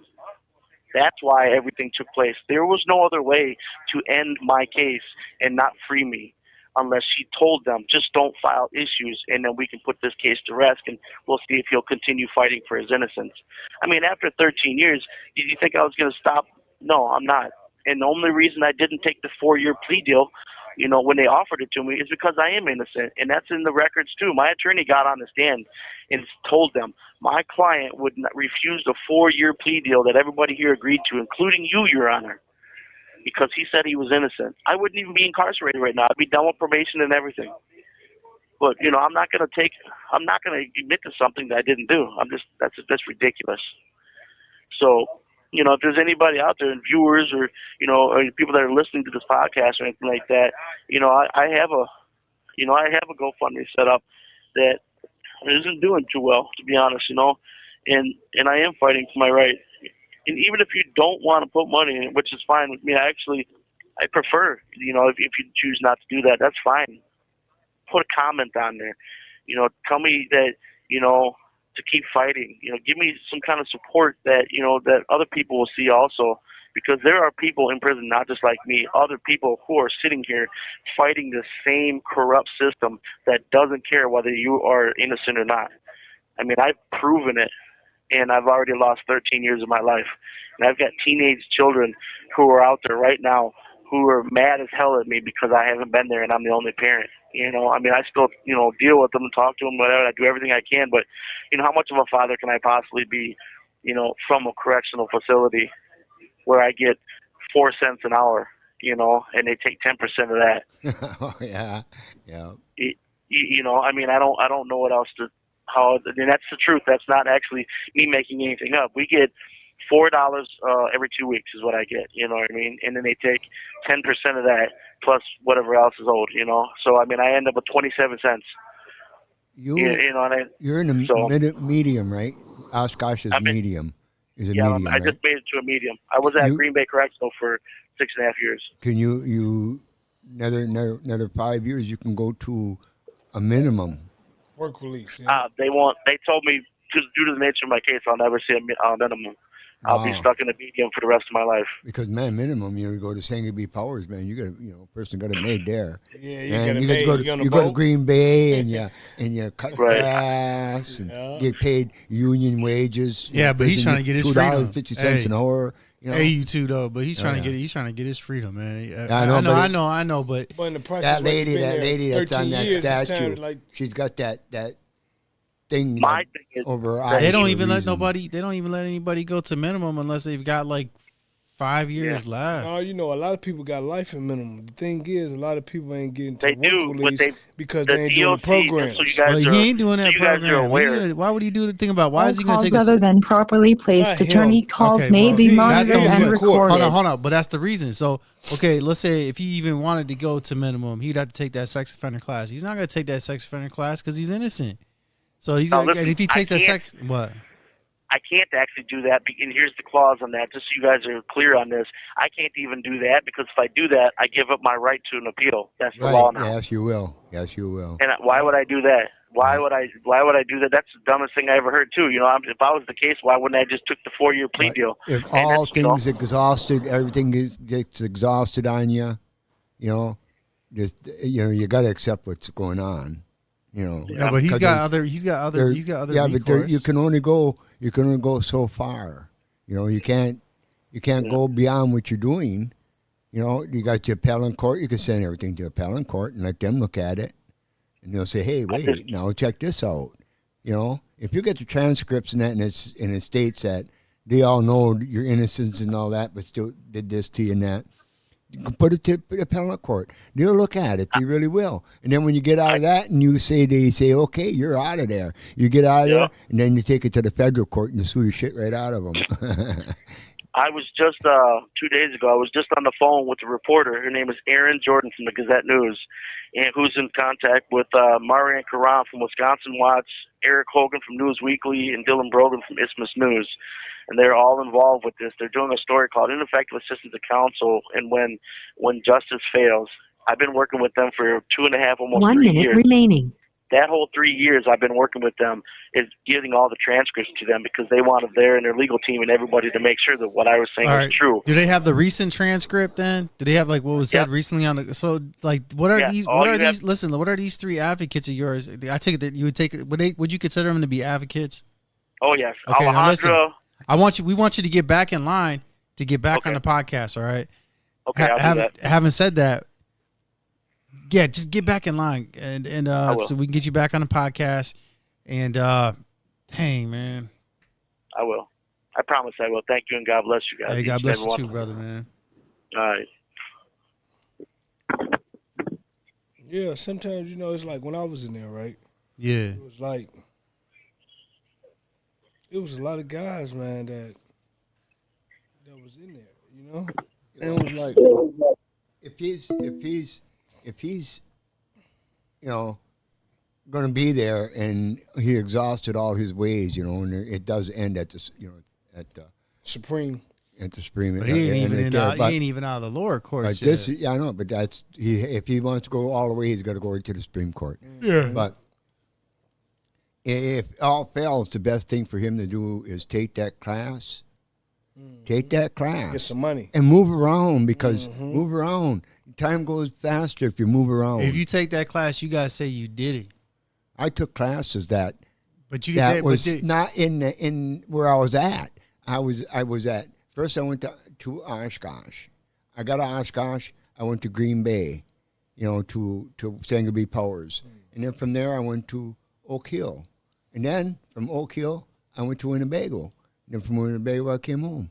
That's what's up. You made you some money, I just moved around. Yeah. I worked at on the farm over in up Oshkosh there. They do got a farm too, man. Yeah, they you make cottage cheese and milk, and I did that. Well, I made my own ice cream when I was He there, just said it. Listen, all right, but his situation. His situation is, it sucks because he's got a rap sheet from here to Oconto. Tell us about this rap. Look it up on your phone. Look it up on your phone right now, because why can't you? You can see Cap. All right, I got it from. You could see Cap. Why are you giving me the phone for? I got enough over here right now. No, see Cap. No, I'm gonna do the man Cap. No, man. Yeah, I'm gonna do the MAN Cap. You can see Cap me the Yeah, man. You they can know see Cap. already. You can see Cap. This Cap. That's right. That's what you can see. We made this about all these dudes with this damn. I tell you, a lot. Well, you know what you got to do, right? You got to go get yourself some murderers or some burglars. They keep calling though. Like, hey, they need help. Well, Richard, I believe. Listen, Tom Glass, Richard Harrison. Yeah, I believe that they're innocent. Alabama, I want to help Alabama out. No, but honestly though, Rich, what you think? Honestly, I think though, like real, like. Oh, you talking about what? What you think about everybody's innocent about Alabama? Did you notice that anybody Rich. that was when it was in the system there, man. and you went around, everybody that when you were in the system, and you went around, everybody was innocent. No, everybody's innocent. Stop. Man, I had so many people innocent. That's not true. Listen, Danny. Listen, no, Danny. I mean, we understand that. Danny, and Chepe. Now Chepe was like, it was self-defense.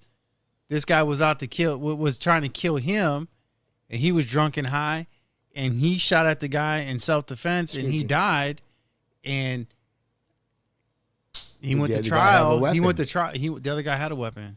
It was so that's why the argument was self-defense. His defense was self-defense. A butter knife with two dull ends. No, it's talking about a gun, a gun on both sides. Yeah. I'm talking about, go back to the question at hand. Yeah. What you think, man? About Alabama? Yeah, man. I think that truthful, not just out of your mind, your heart. What you think?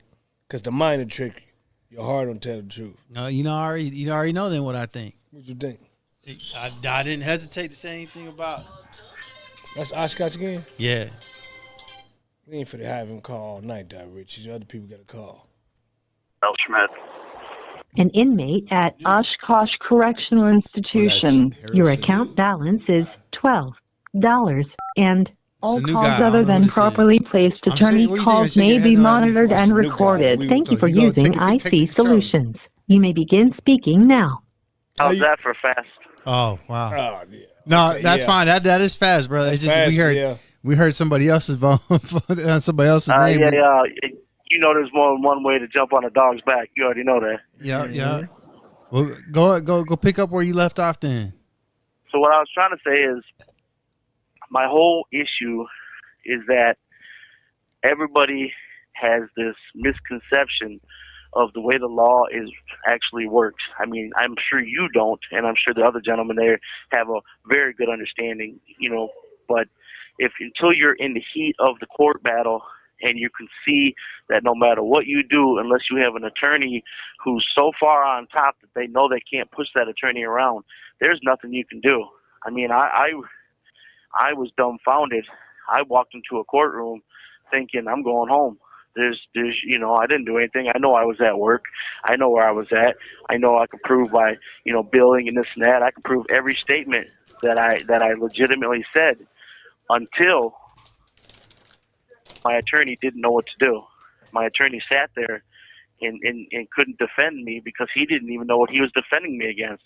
And until the district attorney and the judge were both like, no, you're not going to tell the jury where you were at, which I've never even heard of that. So now you're not even allowed to have an alibi? I mean, they legitimately said that. You are not going to tell the jury what your alibi is. And I was like, you can't even say that. I mean, that's not even a allowable statement to make. And then, so you're telling me I have to sit here and allow you to accuse me of a crime that I know I didn't commit, that I'm refusing, because they kept, and this is no joke, so the audience and everybody understands. The first plea deal they came at me with was 8 years. Then it was 6 years. And then they put on the record, they go, well, okay, we're going to put this on the record, Mr. Harrison. We will give you 4 years. You just go do 4 years, and you'll be done with everything. You do 4 in, you got jail time credit from sitting and everything. Well, you'll just go and it'll be done, and that's it. And you're free to go. And I'm like, no, I'm not going to take a plea deal for anything, for something I did not do, and I can show you that I didn't do it, and I can prove to you everything. Obviously, and 13 I'm sitting years, here. 13 years later, you're still there. Yeah, 13 years later, Yeah. and I can honestly say there has never been 1 minute where I've been incarcerated where I've thought to myself, I should have just took that plea deal, because that's what, there's no guilty in me. There's not one time, and a lot of these guys here that I've told this to, they go, I would have taken it. And I said, well, let me ask you something. And everybody has to ask yourself something at some point in time. Am I guilty in any way, shape, or form? Because if that would have been the case, then yeah, obviously you take the plea deal. I mean, you jump on that and you run along, you know what I mean? Because that's what, people do in those kinds of situations. I wasn't one of those people. I knew 100%, without a doubt, I didn't do anything wrong. I knew that, so it should have been a simple in and out scenario. Where were you at? I was over here. Can you prove it? Yes, I can. Here, I'm on camera. Here's the billings. Here's my people at my work that all signed affidavits. During these times, the same thing with my sister. Well, they're saying she signed this land contract. Well, that's an impossibility. Here's her hospital reports. Here's the pictures, and here's the cameras, and here's all the doctors and everybody who signed affidavits saying she was in a coma until after all this stuff took place. So how is that possible? So you're lying again, and same thing with the, when the district attorney hid that evidence, when the district attorney knew her witnesses got on the stand and lied, it's the same thing over again. They knew all the way down the line what they were doing. But it gets to the point where it was so far out of control because a lot of people don't understand the rules for trial. After you're done arguing everything, you can't enter evidence anymore. You cannot enter it. You can't continue entering evidence during closing. What the district attorney did, she had stuff hidden behind a wall that nobody even knew moved. And at the end, she moved this wall, and out came all this stuff that was never entered into evidence that the jury got to see that had made no sense, which would have proven, actually, had it been, vetted and done correctly, would have proven that I was actually innocent. But she was like, these are the dates and times that this allegedly happened. These are the dates and times in this. And I'm looking at the dates going, well, that's simple. Those dates I was at work, or I was over here or here and here, and I could prove it. It was, physically an impossibility. But yet, my attorney was never allowed to say anything about it. He had to accept it. But the law is clear. You can't admit evidence. Yeah, he must have been a He wasn't. But they did it. He was a Shriner. He was a Shriner, and the judge was a Mason. Yeah. But if they're both Masons, then you would have probably heard something. Yeah. It's so, and that's how it gets to the point where I'm like, man, I'm tired. I am. I'm not gonna lie to you guys or anybody else. I mean, I'm 48. I'll be almost 49 years old. Emotionally, physically, I'm beat up. But I'm still going, and I'm still gonna keep fighting this. I'm still gonna, no matter what. Keep on, Like I just don't want to be a martyr. You got other trails you can go. You can go to the appellate court, to the United States Supreme Court. Problem is, I can't actually go to them yet.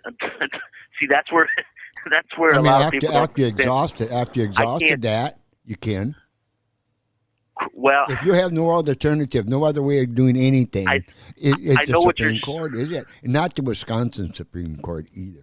Correct, and I understand what you're saying. I do. I 100% am 100% in agreement with you, but I think you're missing the legal aspect of what happened at court on 4/17. That's where this whole thing took a turn, because she told my attorney and the district attorney not to put anything on the record. I can't go to the Supreme Court yet. I can't go to anybody yet until I get out of her courtroom with the issues documented on the record, which is called protection of the record. That's the state law. I mean, I've won 8 out of 9 cases, and so I actually know that for a fact, and that's why she said it. That's why I made sure that you guys had that copy in All your calls possession. other than properly placed attorney calls may be monitored and recorded. Without that being put on the record, I can't even get it out of the state court to the Supreme Court, the appellate courts, the Western District. I can't do anything. And that's why I need an attorney to step in just to protect the record. Once the record is protected, it's a firestorm on their end, because that record is protected to the point where it shows unethical, and judicial misconduct by the judge, by not recusing herself because she was friends with the family. She knew that, and it was put in properly and in a timely, for recusal of judge, and she refused to do so. I won one of my other cases that same way, so I know how that goes. She knew that the district attorney was allowing for witnesses to lie, because she actually was the one who said she knew about the actual other witness and the audio recording, but you allowed for this to take place in there. The district attorney at the time, who's not the one now, she was promoted, obviously knew, because she sent her detective, this Maya Krajanovic, which, by the way, I want the public to know this, Maya Krajanovic was removed by Internal Affairs for lying on police reports. This was the detective who was also on mine, and she did the exact same thing. She made it so we couldn't even subpoena her into court. I've never found where you can't subpoena the person who investigated the whole thing in the court. They brought an officer into my courtroom and asked him, "Did you see him?" He said no. He said, "Did you see any evidence that pointed towards Mr. Harrison was there or at any time or anything?" He said no. That's all there was. I mean, he literally got up and left, because we couldn't get the other person subpoenaed. We couldn't get Maya Krajanovic, the detective at the time, subpoenaed. And my attorney went on the stand and said that. And like I said, if you guys want that transcript, all you have to do is contact one of my advocates. Her name is Alejandra, and she will give you the actual transcript, word for word, for what my attorney just went on the stand and said. And like I said, when he got on the stand and said that, the judge stopped the hearing for 11 months. I've never even heard of that either. I've never heard of a hearing being stopped in the middle of a hearing for 11 months later. And unless you're thinking of it like I did, they needed time to regroup so they could try to come out of what just happened. That's a possibility. And so, I'm fighting here, and I'm grateful for you guys. I mean, every day I think about you guys, and I think about what you guys are trying to do, not just for me, but for other people. It's a wonderful thing. That'd be a good for, but I'm for down a law I'm down to school less than student. 2 weeks. You know that? Before I have to quit. A law school student, contact the college, and get yourself one of them ones that want to make it into being a lawyer. They're going to college for this shit. They'll take them. They'll take them. They'll take them cases. I have contacted every innocent and exoneration program. Yeah, but this ain't got nothing to do with this. Ain't got nothing to do without that. I've contacted every news media, every single one of them, and I know that it's hard to believe, but I have. I mean, I just sent an email list to Mr. Harvey, and he received it. That's just one of 14 that I have. And I mean, I don't have the ability to be able to send stuff out in large quantities from here, because they have to be on our friend list first. So I have to send it out to somebody else to try to do that for me. I write anywhere from 20 to 50 letters every single month. That's not an exaggeration. I go through a ton of envelopes here. Did you try to college? Did you try to institutional college there? Yes, I've that's how I was able to find my, Alejandra and everything is through Boston Legal, or the Harvard Law, and I went through that portion, and she was graduating from Harvard, and she's part of the Apostle program, and she was like kind enough to come in to try to help me set up the GoFundMe, to help me with my banking and whatnot. She's an amazing person, but I legitimately write the news, I write the governor, I write the president, I write everybody, and I make them aware of what's going on here on almost a weekly basis. And it's not just a rant and rave, because you can obviously see the way I write. You have the proof of my letter, and I do it in an articulate way so they can clearly prove every statement I'm making, so that way they don't think I'm some kind of raving lunatic. Biden might have got your letter, but he probably sent it at Henderson over in Harrison in Nevada at the pawn shop. That's how our president is. Well, I've been writing the Innocence program here in Wisconsin, and the LAIP and all that stuff for 13 years. I've got probably about 100 responses. They've got their own little file, and every single one of them is a boilerplate response. We're sorry, Mr. Harrison, at this time you haven't been able to get into a situation where we can actually help you. When you do get to that portion of your case, it'll take 3 to 5 years for us to be on a waiting list for us in order to be able to help you. And it's the exact same letter almost every time. Only one time did I get a response where they clearly said, at this time we're not able to help you based on the fact that you're not far enough along on your case. So I've served 13 years. I don't know how much longer you want me to do. I don't want to become a martyr. I don't want to die in prison, and then later, 2 days after I pass away, they go, oh, well, guess what? He was innocent, so we'll give his kids $25,000. Not to be joking or nothing like that, but by that time, that's about the price of a Reese's peanut butter cup's going to be. Come on, So no, Richard.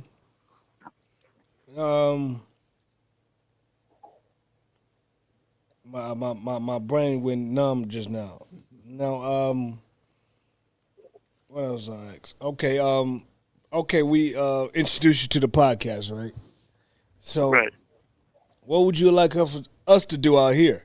Like, make a call or something. Something like. If you look at the letter, that email that I sent to Richard Harvey, I gave the podcast full permission to broadcast, advocate for me in any way they feel necessary that could help me to be able to find an attorney that will just simply protect the record. I'm not asking for an attorney to fight all my battles or none of that. Protecting the record is the only step I need right now, because without protecting that, all of this is for nothing. So if you have the ability to send out emails like the one emailing list that I gave you with the GoFundMe, my story, with that, just asking for help for me in any way, shape, or form, I am 100% asking you to do so, and praying that you will, and anybody else that's listening that will.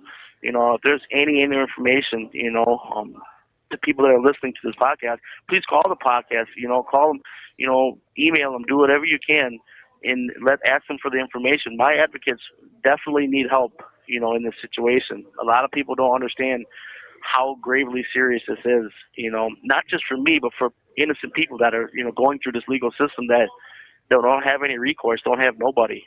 So yeah, are your mom still living? Say that again. Are your mom still living?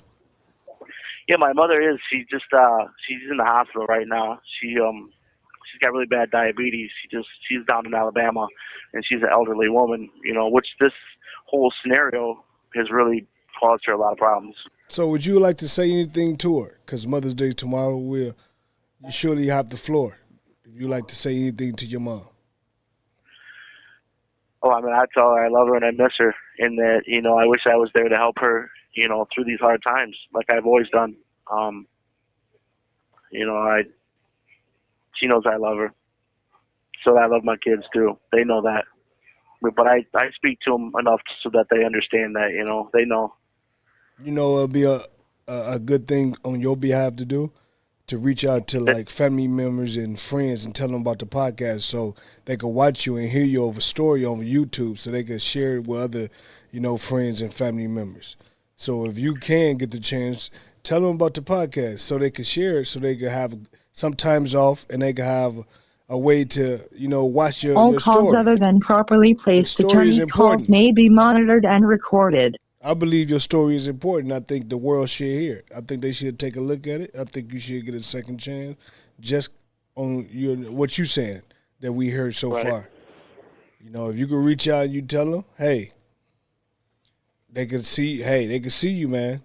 You live on YouTube, man. Your picture up, your voice. It's like they know who the person we talking to. They see the person we talking to. I do know, and something I forgot to tell you guys, and I apologize wholeheartedly. It just popped in. Like I said, my brain is kind of turned into mush a little bit. The MUM program, it's called Madison Urban Ministries. John Givens is actually a part of my case. He's a witness to, and he's a very big person down in Madison, that has helped me. He was actually one of my eyewitnesses to the location of where I was. And this guy runs a very, big program and has been received awards and everything. And I want everybody to know that, a lot of these people that are my witnesses that can identify where I was at during the time of these crimes and everything aren't just random people or just people that I know or anything like that. These are high, like officials, and these are people that don't know me from nothing and have no reason to lie or none of that. And none of this stuff was allowed, so they could identify and say, hey, this is where this man was during this period of time, and that's non-disputable. He was on camera. He was with me and several other people at the time, in a facility, like a job environment or an actual office building or whatever, and so it doesn't. And this is, something I want the viewers to also know. It's very important, that the viewers understand that, I'm not just some random guy from prison saying he's innocent. I 100% am innocent, and I want to prove not just to my children and everything, and everything else, but I want the viewers to know this, that, I fought for 13 years to learn things I never thought I would ever learn, about the law and all this other stuff. So anyway, I don't want to take up a lot of you guys' time. I know that there are other people who need to be on this podcast and, and need help also. But I want each of you guys to know that I'm very grateful for what you guys are trying to do. And I'm, God bless each and every one of you, no matter what you do. I appreciate it. And I do give you guys full permission to do anything and everything you can to try and help me, obtain legal to just protect the record. That is my main goal right now. Yeah.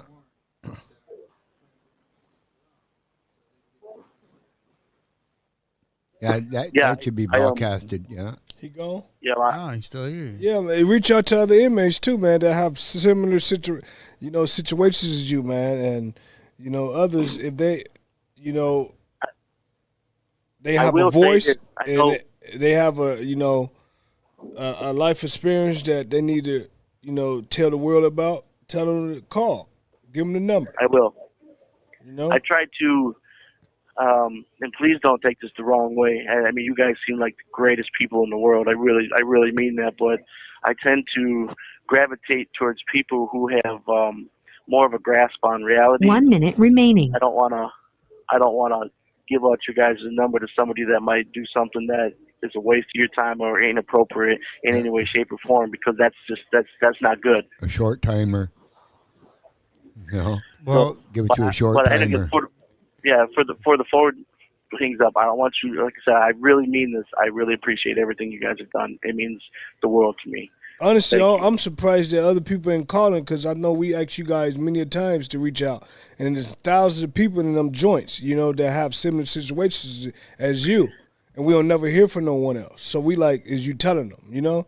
Are you telling them, reaching out, or is it all about you? I did tell a gentleman by the name of Cherry, he was supposed to be calling you today. He didn't call. No, I don't think so. We did have a call come in from Oshkosh, but we were on the line with another inmate from Racine. Oh. Just, call next weekend. And you got my email. Email me throughout the weekend, man. We'll chop it up. You can even call me too. All right. So. What you think, Pops? He ain't going nowhere. He ain't going nowhere, huh? I seen people in that system, man. When I requested to go to Waupun, I was way below their material. I only had 3 years, but when you're in Dodge, the warden says to you, if you have any questions, be free to ask me. Everybody up to, I said, I have a question. He said, what? I said, I want to go to Paw Pond. He said, what? I said, yeah, I want to. I said, I'm here. I'm here anyway. I'm going to be in some place. Why not there so I could see what it's like? It might jolt me or something, might give me one of them punches. If that means, he says, that's a very unusual request. Man, tell me. He says, I'll give it to you. 23. I went. Down. I went through them big gates, the big wooden gates across the road there. I went through that there. They open up, and everybody's chained to wrist, down to the feet, and then the chain coming down off the wrist to the. That's and they're shuffling it. Me. Everybody looking at me, kick your fucking ass, man. Because you request to come there. Yeah. And they ain't want to come there. They want to go to like Racine somewhere, Oshkosh, the biggest, better joints in Wisconsin. I was there for 6 weeks. Dang. I talked to these old timers in there, that 80-some years old that were lifers. Yeah. I says, how do you handle that? I says, all these young guys in here, they're bangers out there. I says, stealing your canteen and everything. And they're muscling you. Yeah. He said, no. He says, this is my home. This is where I live. I've been here since I was 15 years old. I run this place. We let them do what they want to do. But we run this place. And I said, holy fuck. They let this one guy out. He was 80-some years old. Let him out of prison. And he says to me, I don't know what I'm going to do. He said, they're setting me free. Don't you want to be free? He says, I got nobody. Everybody out there's gone. There's just me. Dang. Well, they put him out there. A week later, he was back. He threw a brick through the cop windows. Cop shop. And one thing, Pops, when I was in there, though, it's a lot of guys that was very intelligent. Like, they was studying the world. They was studying about nature and this. They was just studying so much. And the thing was, that made me, stay in my own conviction out here because they status in there, and what they've been through in there. And I know they can never come home. They're lifers. And they say, if you come back, man, I can't talk to you again, man, because you got your freedom, you got this, you got this, you got this. So I started looking back at that, and I say, dang, man, you can't never come home. And I never go back. Some people say never, but I had to learn the hard way that it's all right to do the right thing. So when I have that training of mind, no one can take your power unless you allow them to. No. So I had to listen to their message every day. Yeah. Every day hear their story. Every day hear their voice. I knew I could do more, for them and everything. And they've been down for 30-some years. I knew I could do more for them. But the time is like, I lost so much, and I'm trying to gain back my life, And it's like, it's not a selfish thing. It's just some things you do out here that you never knew you would be doing. It's unexpected. Yeah. It ain't like I left them, I still have them in my heart and my mind. It's just, life goes on, And it's like when I first got out, I was reaching out to everyone. That's how I, found where Richie was at, I was reaching out to everyone, man. You take care. I was doing it for like a year and a half, man. Then it just, life got busy, man. You get out before Rich? Yeah, I got out before Rich. Yep. I got out before Rich. Yep. And I contacted and I got. When you got out, kind of freaked you out, huh? They had stop and go lights, No, when it's like, when I was in, I thought Rich was dead. Yeah? Yeah, for at least 10 years. When I got out. Because, we have a friend, a mutual friend. His name was T-Money, and he told me that Rich got shot 2 times in the face. And I was devastated, man. I broke down on my knees. I said, no, man, it can't be. And he was like, yeah, man, sorry to hear that, man. Hugged me and everything. And years later, man, I'm like, when I'm getting released, I'm looking back at the story, what he told me. I'm like, dang, my boy gone, I'm like, man, life goes on. I can't lose his memory. Because I was thinking about getting a poster and everything. Then, I said, let me use my intellect. Let me use my mind a little bit. let me do a research. Let me go all these social media platforms. Let me search his name and everything. Let me just make sure, not going off of he say or hearsay. Let me make sure. So I searched the name, and I saw Lil Richie, because I was there when he was a baby, and his first walk, his first, words and everything. So did you know Richie when he lived on 15th? Yeah, I know 15th. Yeah, I remember you. Then you moved to 9th and Lincoln. Yeah. You moved to 9th and Lincoln. Yeah. The thing is, when I got out, I had to do my own research. I couldn't listen to no one else tell me a fib, Yeah. So I did my research. I said, damn, Lil Richie. Is Lil Richie alive? I started texting Lil Richie. Lil Richie, what's up, nephew? How you doing, man? This is such and such, man. How you doing, man? What is it true that, man, your pop's dead? He said, no, man, it's alive, man. My pop's alive. My heart bounced. I said, what? What you mean he alive? So it was like a part of me left for years, right? I couldn't be myself because, people make people.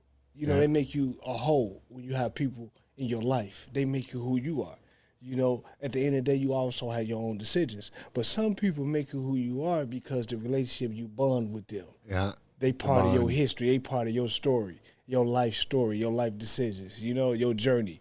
So when I got out and I reached Lil Richie and Lil Richie told me, I was like, dang, man, where he? He's like, man, he incarcerated, man. I'm like, dang, man, is he? He's like, yeah, man.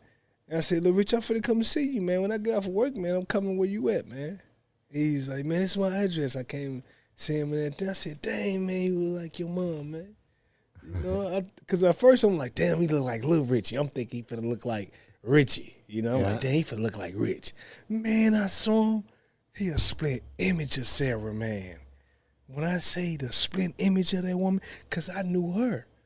Me and her was the same age, and we was friends, All us was friends, but we was like brothers and sisters, all us, because all us had a struggle. We had a struggle growing up. We was really a product of our environment, So we get up every day. We had to find a way to have fun and, make it a fun day, instead of a boring day. We was 14 and 15, and we was selling ounces, man. Really, man. You young like that selling QPs and ounces. I remember when they lived over that one. We was too advanced, tall man. building there. What's name lived above there? Yeah, you had the dog Chica, and down, not on 9th. You lived before that.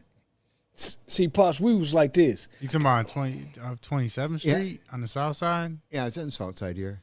Oh, you talking about across the street from the fire department? Yeah, no, that's 9th.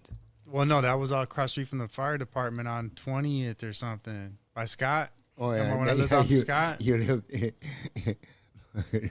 and left that parrot out. Oh, yeah, I purposely did that. I left that window thing. I hated that bird. That bird flew right out the window. I hated him. But, it's like, as we grew up, it was like, we could distinguish from the fake and the real people. It's like because we was around a lot of people, man. Listen, I mean a lot of people, man. We was in the gang and, we was really like them dudes. Hey, we really like them. Them dudes ain't backing down, man. You get into it, them dudes will kick your ass. Them dudes will beat your ass. This is when we used to go to Bayview all the time. We used to go to Bayview, man. We had the back. It's called Beautiful Britain, man. We took over the whole community. Listen, Pops. We took over a whole community, man. I'm serious, man. Yeah? Everywhere around Bayview, that was us, man. Everywhere. It was a lot of us. We took over the whole community. Everywhere we go, we deep, man. We walk somewhere, deep. Have such meetings, we deep as hell. We go somewhere, we deep. It's a lot of us, man. So it was fun, man. And it was like you grew bonds. You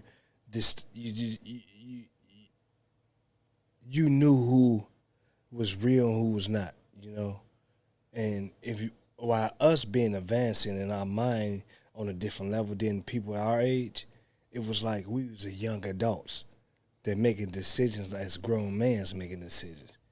the guns, the drugs, and you know the people around us, you know. But we never was into like, I was into like pillies and everything, the cars and everything. The kid, he never got into that, you know. But we never was on that. We was on trying to get some money. How can we get some money some type of way? You know, that's what I hated. That's what I hated back when I was in that area. I wanted to get some pot, you know.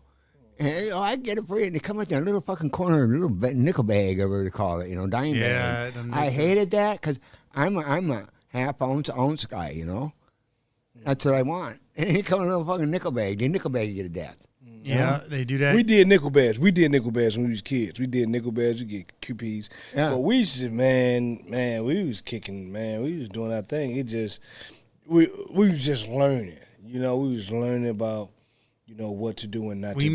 We met this kid that was younger than us that was getting ounces for man. $500. Man, we met a kid, man, named Lil Johnny, man. This kid, man, had so much money, man. He was around the corner on 9th and Lincoln. And this kid, man, he was selling us nice ounces. Cars.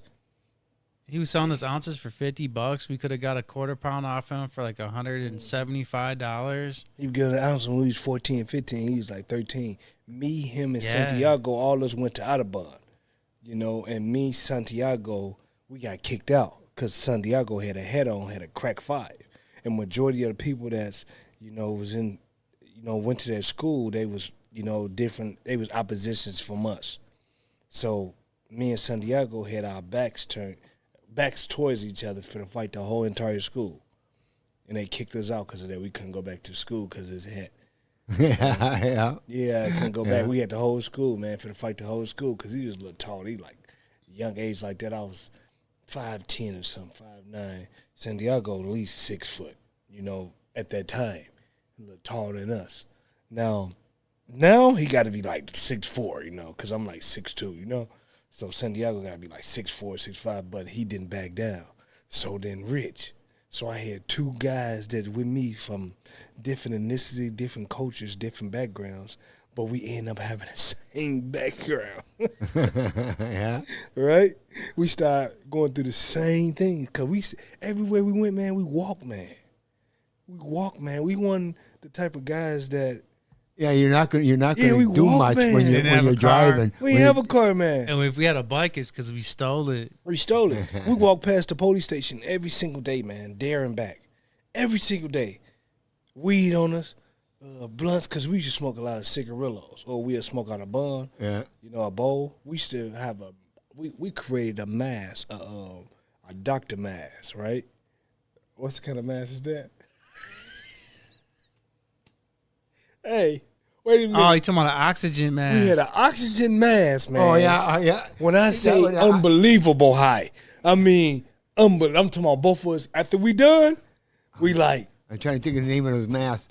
You get them you put them on, and they got a little window in there. Yeah, no, right. These one we created ourselves. They have bongs in it, too. Hello, Moto.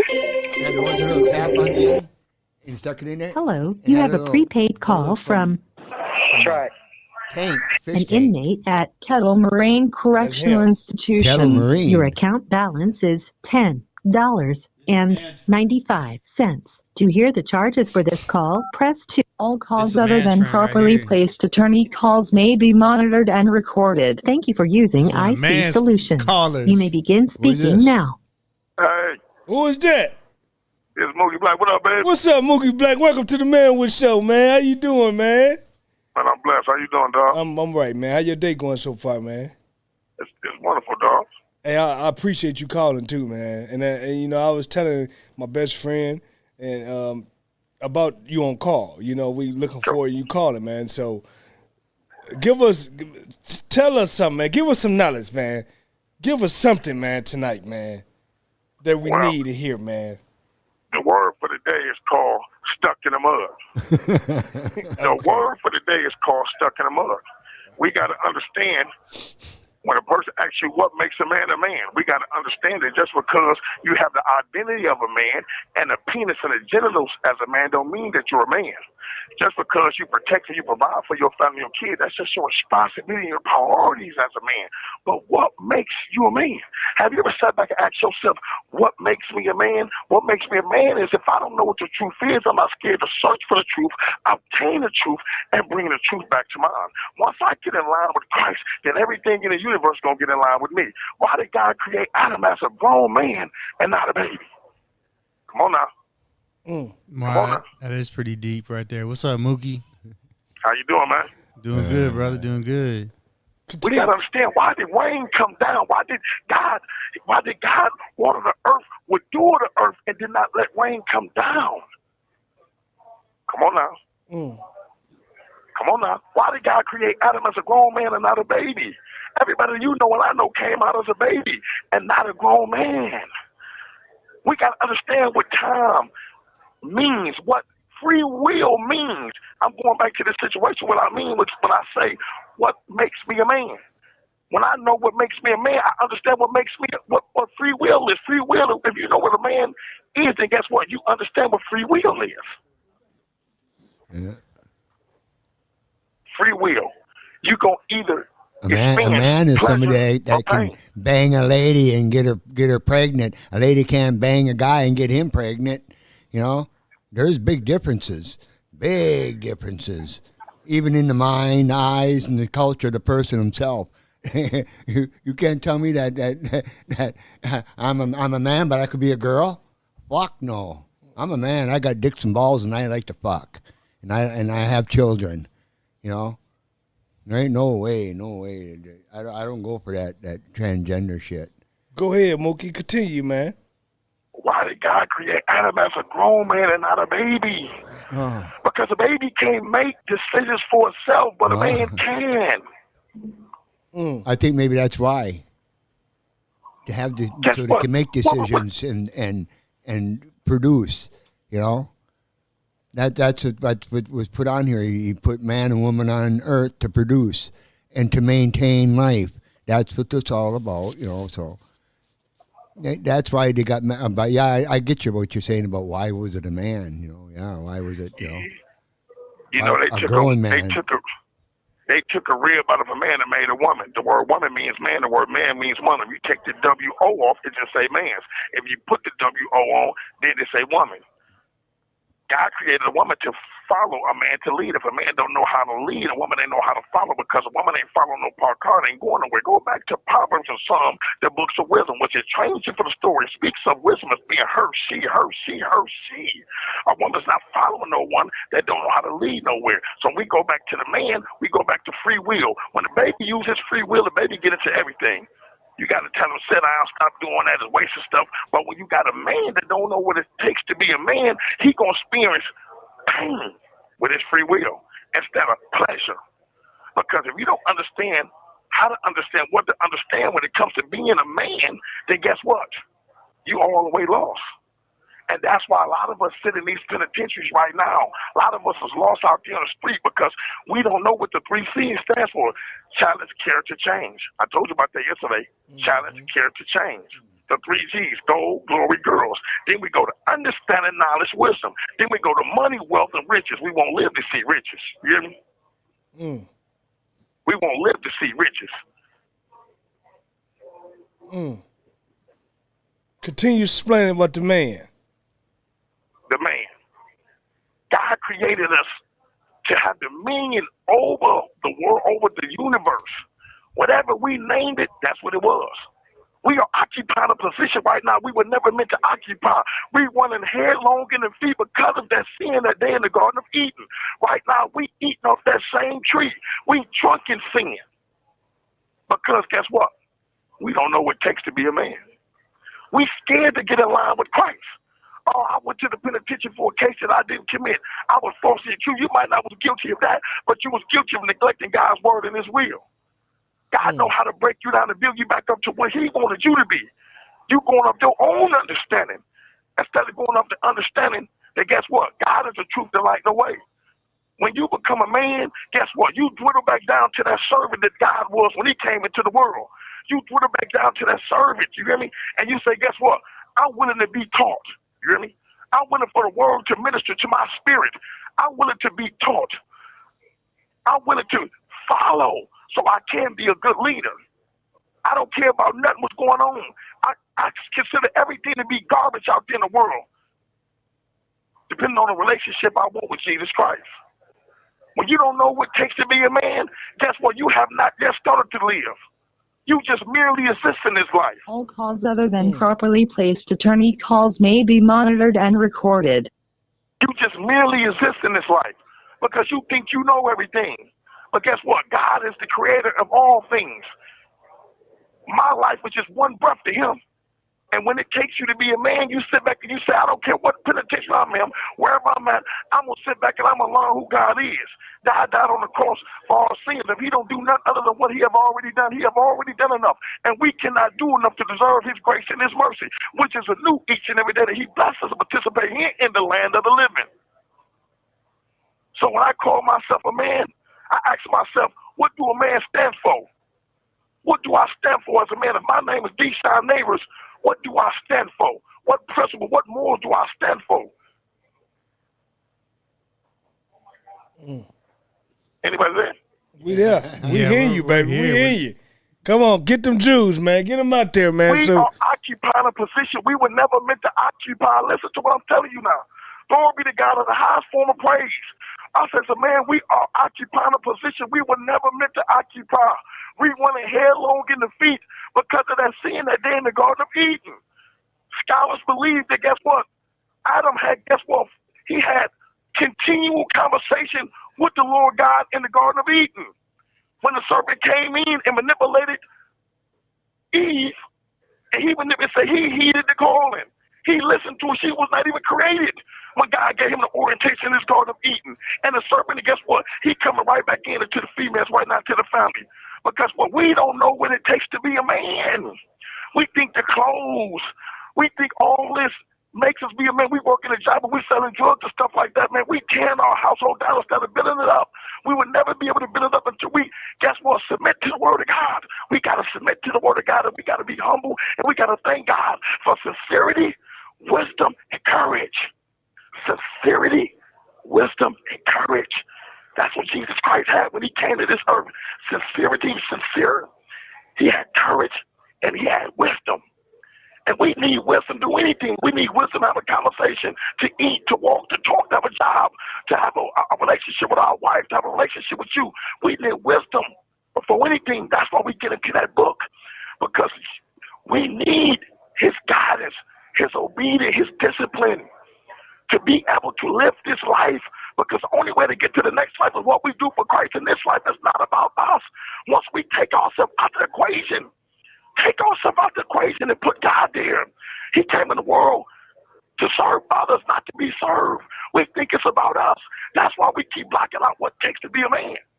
If I don't know what the truth is, I'm not scared to search for the truth. I obtain it and bring the truth back. I dig deep side of that word. And I say, God, please give me everything that you said you was going to give me in that word. I'm coming down, I'm putting down back down to a servant. And I'm asking you to do your will in my life. I'm asking you to carve a man out of me. Not a boy, carve a man out of me. I don't want to merely exist in this life. I want to live. My fear is not death. My fear is not being able to live when I'm supposed to be living. Glory be to God in the highest form of praise. Your God and God alone.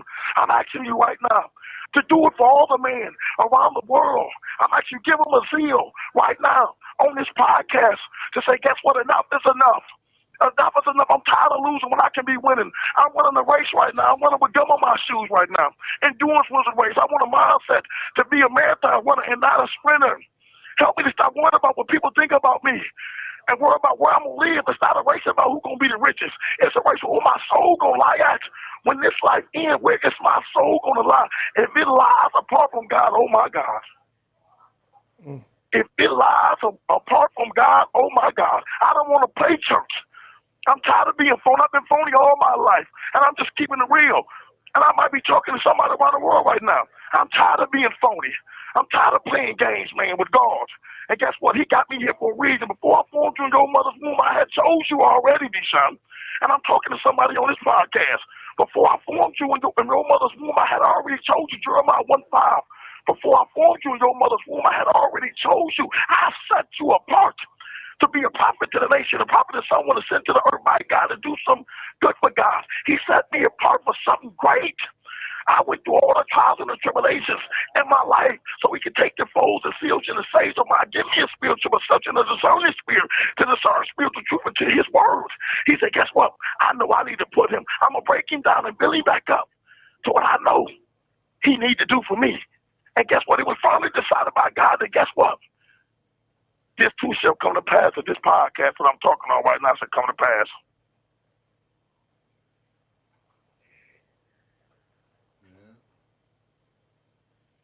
Hey man, pretty deep. Hey man, you got me hot in here.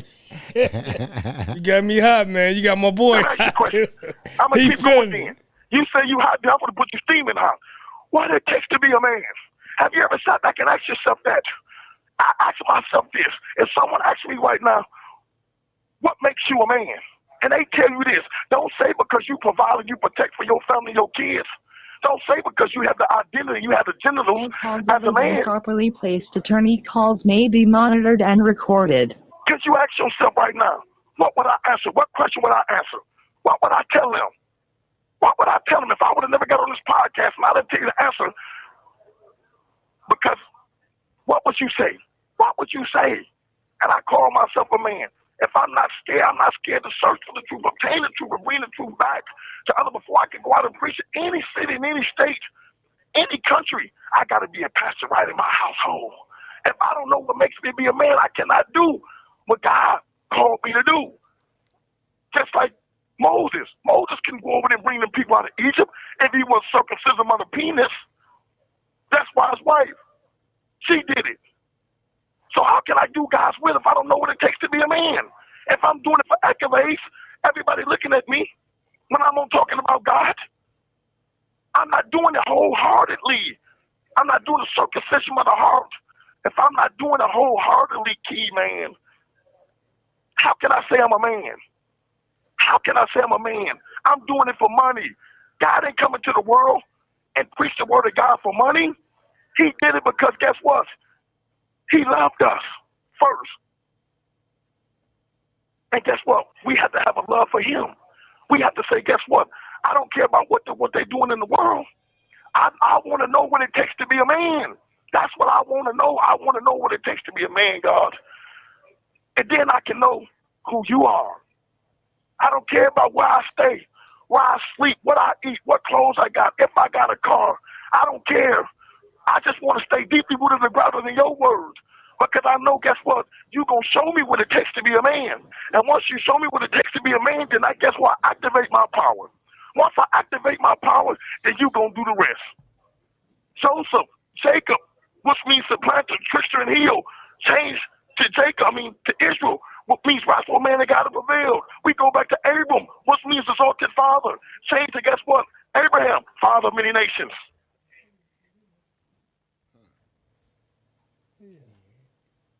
Hello. You still there? I'm here. Okay, continue. Make a man though is he has emotion, lack of emotion, right? I can hear it. That makes a man. Strength. Yeah, big bro. Them all stereotypes. Start asking brothers that have them brothers that got a life that have a story to tell. Tell them to call in. Give them the number. Give them the number to call in. But make sure you secure your spot too, though. At the same time, though. Correct. You know, dog. You know the word of God is say, man. At the end of the day, man, heart will become wax tone for the word of God. Man, let me tell you something, man. Long as these people got these phones, they can talk to the girls in the sports. These people, man, they ain't. You know what I mean? I'm gonna do my best. You hear me? Mm-hmm. I'm gonna do my best. I'm gonna plant the seed, and I hope they water it. You know? Mm-hmm. Mookie, we want you to start calling every week because it sounds like you got something to say. It really does. It definitely gives this platform another voice. Definitely another voice, especially in another prison because we're already in Racine, we're already in Oshkosh, and to get into Cattle Moraine and to have it grow, to see this platform grow even more than it already is a blessing. Because I'd love to say more about why. Cut on. Yeah. I go back to as I'm talking to you guys on the phone and I'm looking out the day room. I'm just remember scripture. I'll go back to Genesis 6 when they talk about the Nephilim. And with the highmost God, the Lord God said, my heart should not thrive with humans. My spirit should not thrive with humans. He said, I am grieved that my heart is grieved that I made humans. So we know that his emotions was connected to his creation. Come on now, kid, you hear me? When you look at this Bible, you got to look at it. You got to read it with your spiritual eyes and hear with your spiritual ears everything that God wants you to see and hear through Christ. You got to hear with your ears and you got to see with your eyes. Now, you hear me? He said, my spirit, my heart is grieved that I have made humans. So that let me know when I read that word that guess what? The highmost God, Jesus Christ, was not even created at this time. You feel me? So the highmost God never came into the world as bone and flesh. I see that guess what? His heart was connected to his creation. And right now, man is doing exactly what they was doing back then. We have to know about the greatest tragedy that ever happened in the Bible. That's the Noah flood. And guess what? We back in the Noah days right now. Come on now. Hey Mookie. Come on now. Hey Mookie. Do you know Danny Connor? Danny Connor? Connor, Conner. Oh, Connor, I think I ran across that name before. Danny Connor, yeah, he's another brother that's deep in the word. I know Danny Connor, man. Yeah, Danny Connor calls his podcast. He calls his platform. He's on. He's been showcased on this platform. If you ask him, he know me. He know me, man. I want to say he did because man was talking man one day was talking to Danny on the platform, and I want to say that Danny said yeah because man had mentioned you by name, Mookie Black. Yeah, no, I know Danny Carr. Just can't picture his face right now, but I know Danny Carr. Right now, Danny's trying to get back. He's trying to get back in the court. He has life. He has 65 years to life. Okay. And he's trying to get back in the court, and he's looking at disparity cases. Because the fact that his sentence was the way it was, structured right, and yet there's guys that committed similar crimes or party to a crime, homicide, and they're already home, and Danny's already served 27 years in prison. He's looking for a means for a sentence modification. To see, that's one thing we do in this platform is like guys that call in. Granted, there's guys that are guilty in there. Yeah, there's guys that are innocent too, though. There's guys that have gone to trial. Granted, there could be guys that go to trial and they really committed the crime, and then the rest of their, how that goes. But you got guys that are innocent and they're maintaining their innocence. And they give their story. They seek to use this platform as a means, whether it is to raise up advocates for themselves. Man, it just said 1 minute, man. Hey, let me tell you. Man, something just came in my head. I remember when Joseph was in the house. When Joseph was in the house with the woman, he said, how can I do this great wickedness and sin against God? Then when he was in jail, he said, I can't do it, but God can. And then when he was in front of Pharaoh, he said, I can't do it, but God can. So guess what? No matter what he was going through, guess what? He always kept God's apple of his eye. He didn't do it for accolades. You feel me? He could have had sex with that woman in the house. He didn't have to interpret those dreams. But guess what? God kept him. He kept God the apple of his eye, and God kept him the apple of his eye. So no matter what I'm going through, I should get a tattoo that came fearless, because I'm fearless when I'm plugged in the power. If you take a TV and you unplug, it don't function right because it ain't plugged in the power. But guess what? When you plugged in the power, guess what? You function right. You do. Tell your family and friends and your loved ones to go to YouTube, man, and Rumble and everything. You're going to be on there. 920 area code. Dang. Yeah. He deep, man. Yeah, he needs it, but he, huh? I ain't never like heard it that way. All right, but here's the thing. Baby. For him, you get it for us to be able to get into Kettle Moraine. That's a whole new pool. Mm-hmm. That's a whole new pool of people. That's a we minimum. gotta get to Green Bay, man. That's a medium. It's a medium now. It used to be minimum because my brother was there. It's a medium. Matter of fact, right now, all the inmates that call on this platform are in medium prisons. Yeah, we gotta get to Green Bay and Walpole and the brothers that got life, man. We want to hear from them how your time been, how they treating you, how your loved ones been treating you, how long time you done. We got to get Green Bay prison there. Yeah. Birds don't even fly over the top of it. They don't. fly around it. Yeah. What? Why is that? I don't know. I don't know about that. I heard about that too. They told me about that. Red-tailed hawks up in a tree by the main entrance. Rich. Green Bay and Waupun is big castles. Oh, yeah. Oh, big. You know that? Waupun? Oh, the rec area at the top of the building, bro. How? The rec area in Green Bay, Rich, at the top of the building. Look, So they got people are pool playing tables. basketball Man, they on the top playing of the basketball, weights. They lifting weights, and you got a choice. You go play basketball, you get on the phones, or you go to the pool room. They got real pool, like, bro, this stuff. So many fights, bro, with pool balls and pool sticks. They never mention on the news, bro. No, I know that. Not infirmity. Like all the time, they open back up in front of me. Soon you get up there. I saw a guy. They beat him with the pool. I'm like, man, what? I finna go to the phone. Why did they do that to the guy? Because it was a game banging stuff. He did something today. Probably a snitch. Like it's like he did something like he wasn't no shooter, right? But he shot one of somebody else guys, one of the gangs, and they just like, you know what? When he come in, we don't get him. So they was waiting to come in. Everybody was knowing about this, but the guy who got hit, he ain't know about it. But everybody else knew that soon he go in the pool room that they gonna beat him with the pool sticks. Man, they beat him with the pool sticks. They got the big thing pool balls. He in the corner. They throwing the pool balls at him, Richie. They got a big basketball. These the lifers though. Big basketball court. Man, they got the pool balls, Richie, with everything they got, like a baseball.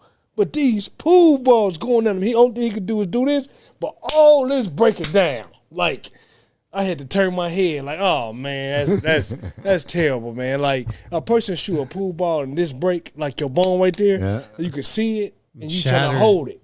You trying to hold your hand, but you see everything hit your head. So the guy that did that too, did he have life? I think he got like 60-some years, yeah. And every time he got out, like it took him like a year and a half to get out, right? Not a year and a half to get out, but it took like the guys that did it, they was in the hole for like they went to Baskerville, they came right back. Like what the hell? Went to Baskerville, came right back. Like what? Out of a year though, all of them came back. So what happened with the guy that this happened to when he got out? What did they do? Do it again? No, when he got out, they beat him again in chow hall with the trays. Every time he got out, they did something to him. So he had to go into protection custody. Then he got out of protection custody and said, man, it's on. So what did he do then? She started making them sanction shit. And then what happened after that? Shit, they threw out the tier. They threw out the tier, broke his leg. Then they threw him off the tier? Yeah, they threw him out the tier, broke his leg. Then I think he dead now. You know, I think a couple years ago he died. Damn, man, they killed him. Basically, they slowly killed him. They slowly killed him. All that. He killed somebody out there, and he robbed somebody, like somebody gang member, and he killed him. And he was innocent. He was one of the good dudes. And he was like, man, when he come in here, man, we got him. You know, he was begging to go to a different joint though. They intentionally brung him here, Rich. Brung him to Green Bay. Intentionally. Most of your people are from gangs that do go to Green Bay. Yeah, many of them go to Racine for them. They go into. I'm talking about straight gladiator. They say, you know, anywhere you is where you, anywhere you from is where you at. When I say these young boys got 60, 70 years, man, working out. They got gangs in these prisons that, man, they don't care when it's time to go. They going, man. Like that's why I recommend to young guys, man, do not make bad decisions to go to prison, man. It's a different ball game in there, man. You don't have to protect yourself every day, man. And you ain't no sleep in Green Bay. You got bars, different color bars, and people playing chess, people yelling, people, you know, talking stuff to each other all night. Yeah, 23, no quiet. 23-hour lockdown. TV, the room's so small, man, that, you know, you press your hands against. You spread your hands, you touching both walls with both of your hands. I don't care how small you is. That's how small the room is. And it's like the same size as the bathroom in there. Sad, Rich, like depressing, man. Like unbelievable depressing. Like when you go up there, then you go to Rex, you got to look everywhere. You got to be like, you know, because you don't know what's going on, you know? You don't know what's going on, who for the fight, who for to get stabbed, what's going on. So you got to be aware to be alive. Then you could take a shower. Everybody down here, you got to take a shower with your drawers on. Then you got some people who don't take a shower with their drawers on. They in there naked. Disrespectful. We call that disrespectful, you know, when they in there and they don't got no drawers on, you naked. Nobody want to wash up with a person like that, you know? So people don't even take a shower. They take bird baths because they don't want to get in there because they naked. You know? Hello, Moto. Yeah. Hello? Who is this now? Who is this? Yes, you called it the Manwich Show. May I ask who's speaking? Calling? Man. Yeah, my name is Mikhail, man. I'm calling in about my uncle. Okay. Calling in, man. Let him know, man. He innocent, man. You know, he ain't do it, man. They got the, you know what I'm saying, got him wrongfully accused of some shit he ain't do. What's your uncle name? His name Richard Harrison. Ooh. Yeah, this is Richard Harrison right here. This is a family member for Richard Harrison. Oh yeah, man. Yeah, keep explain it, man. Elaborate, man. Tell me a little bit more, man. Well, long story short, he was messing with a woman, and the woman accused him of a crime that he didn't commit. So, you know, he been I think he been down 13 years now for it. Yeah, but you know, he ain't do it. So, you know, we just trying to get the help, you know what I mean, go fund me something, you know what I mean, just to get an attorney so, you know, they can look more into his case. Hey, are you calling from Green Bay? Yeah, yep. Look, have you called an attorney at all? I mean, like, I have to ask this, like, the family, all right, like, this is your uncle, like, have you been able to get a hold of an attorney that would do what your uncle's seeking, and that is for just somebody to show up, basically a face, to put what has already been said on the record? Well, really, me personally, no, but my grandma, she didn't look into it. Man, you gotta pick up that phone, man. Like, I want to hit. You know what? Have you spoke to Alejandra ever? Have you ever spoke to Alejandra? Okay, listen. Now, the reason why I say that is because, okay, look, I'm gonna give you the name of an attorney that I gave to Alejandra, and Alejandra's contacted this attorney. But the more people contacted this attorney, I'm gonna give you the name of. Look, this is a high profile attorney. But when I say high profile attorney, I mean like he's out there, like he's known. He's one of the best attorneys in Wisconsin. All right. Okay. And the thing about it though is that given Richard's case, the fact that your uncle already has garnered media attention is such a plus. Okay. Now, for an attorney to come in, it can only benefit that attorney, given that it's a win-win situation for them, right? But at the same token, this attorney I'm talking about, man, this guy's been in the paper himself. This guy's had murder convictions overturned. Okay, look, I'm gonna give you the name right now. His name's John Birdsall. John Birdsall, attorney at law, and you could call John Monday. You could call he's an attorney that's located in Milwaukee. All right. The thing is, people got to call. People got to call. Because he's got advocates, right? Yeah. So he's got people out there like, look, I'm from Snaps, you know, or I'm from the Apostles, and who knows the other advocates. But the point is, everybody that can make a call needs to make a call. And this attorney too that I'm telling you about, John Birdsall, like I said, I mean, it speaks for himself. If you go on the website, you're gonna see all the accolades. You're gonna see the accolades for this attorney. Yeah, I'm looking them up as we speak. Have you caught it? Have you seen it yet? It should be Birdsall and O'Bear, or because that's his partner in his law firm. But John is the one to call and ask for. Okay. Have you cut? Has it come up yet? John Birdsall? Yeah. Birdsall? Yeah, Birdsall.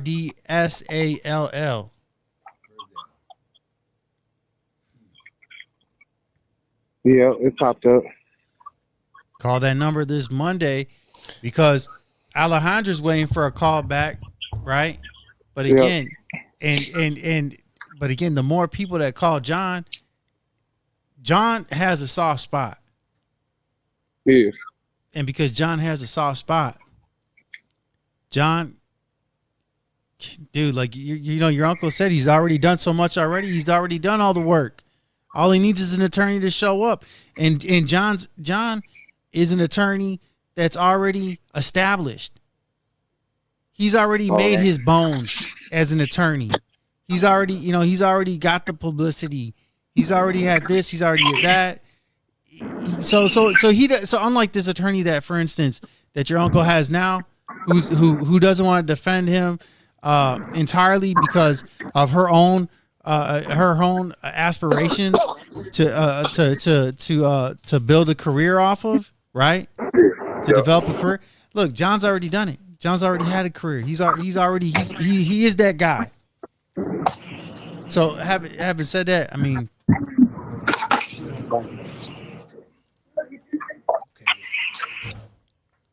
all calls other than properly placed. Just do it, nephew. all right, right now we're going to be shutting her down. So if you want, hold on, where are you going?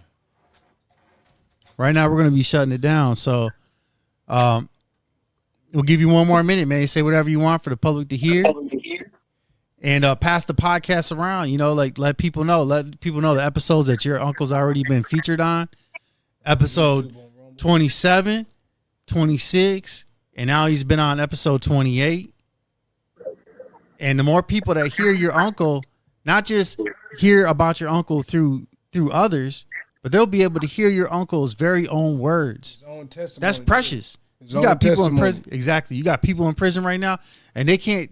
They're talking through others. Yeah. They don't have the opportunity for people exactly to directly hear them themselves. Yep. So go ahead. You got that minute. And they're out there. We got to shut her down. One moment. What you say? But yeah, no, I just want to, I just want to let the people know, he's innocent. So, really, at the end of the day, it's really up to me now. So I'm gonna have to, go ahead and make that call Monday. He a good dude, he raised me. Really, time only tell, really. But he will be walking some games, sure.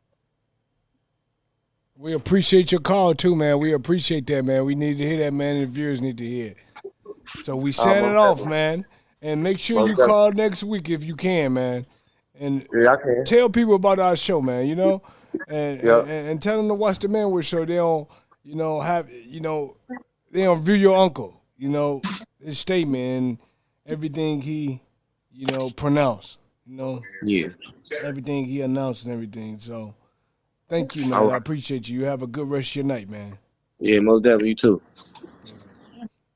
This is Man. This is Ken. And this is Rich. And thank you guys for watching the Manwich Show. So goodbye for us. You have to say it, baby. And us in Texas, you wanna try, baby. I know you can. I know your heart, and you will figure